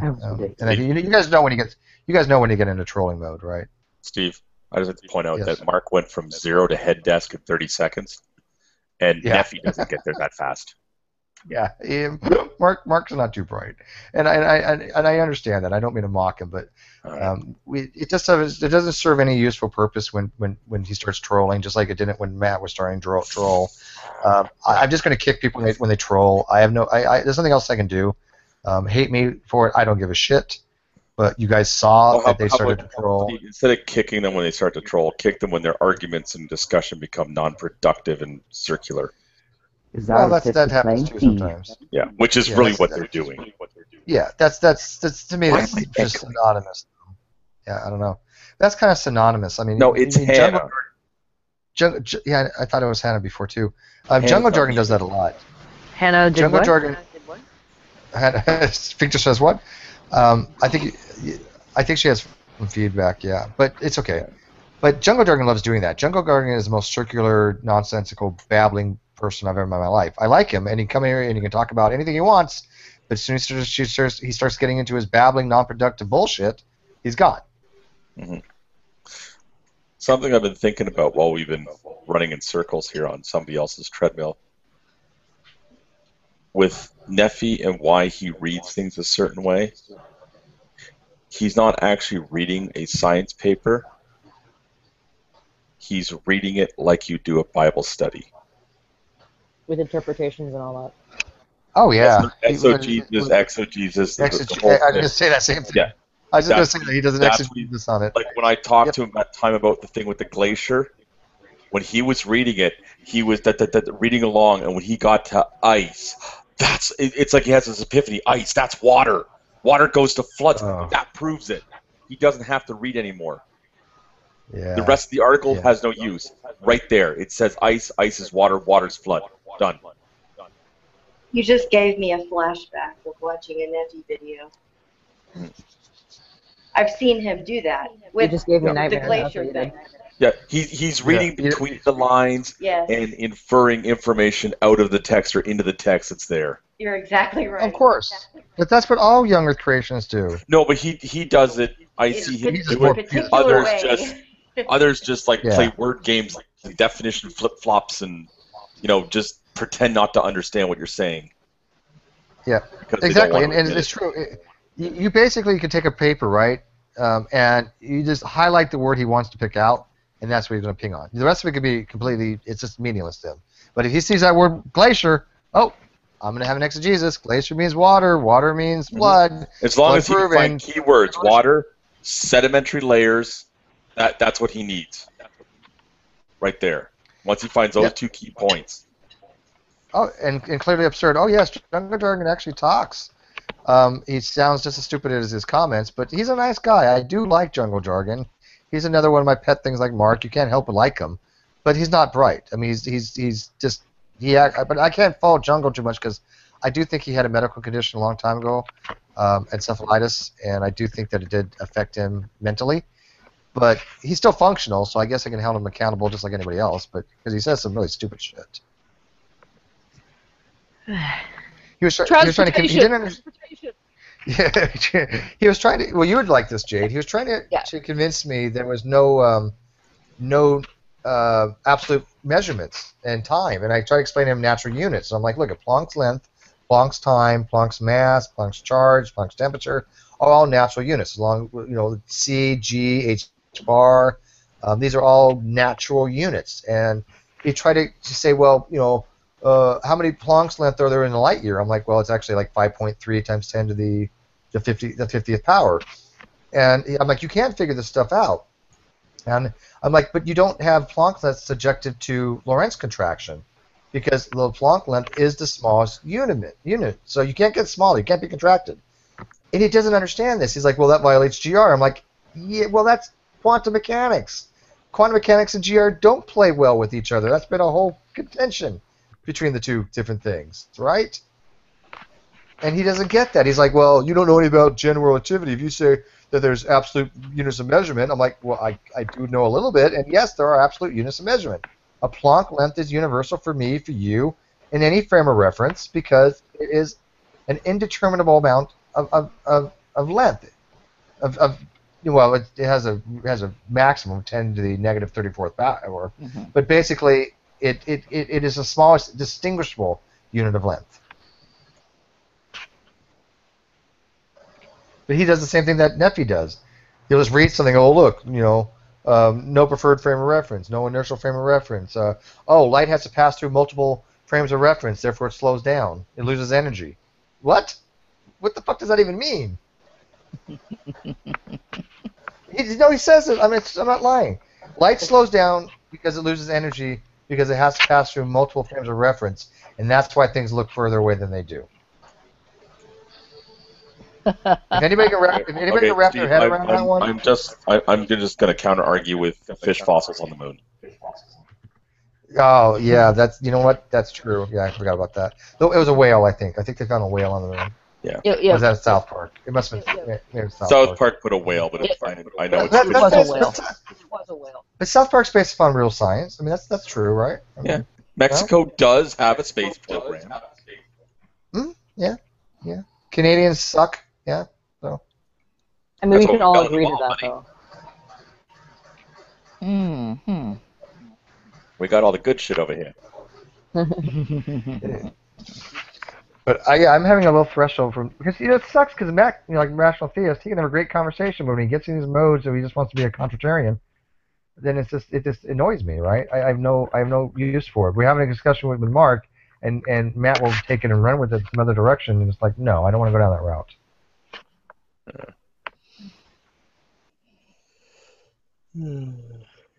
Yeah, but anyways, it got boring anyways because I was getting ready to hang. What did I miss? And this, what happened to Matt and Mark? Yeah, well, I gotta go make dinner, so I don't care. I was gonna either end this. That's why I just don't give a shit. I was gonna kick them, or I can leave it open to you guys to talk about what you want, but I don't care. I did that last night. I fell asleep and I left it open, and then I wake up and I see nobody else in the room. I'm all by myself. I'm like, I'm so lonely. What happened? I woke up. I just happened to look over. Did you guys just like abandon me? I mean, because I told you I was gonna leave it open and go to sleep, and I looked over and now I see this is my picture there. Nobody else.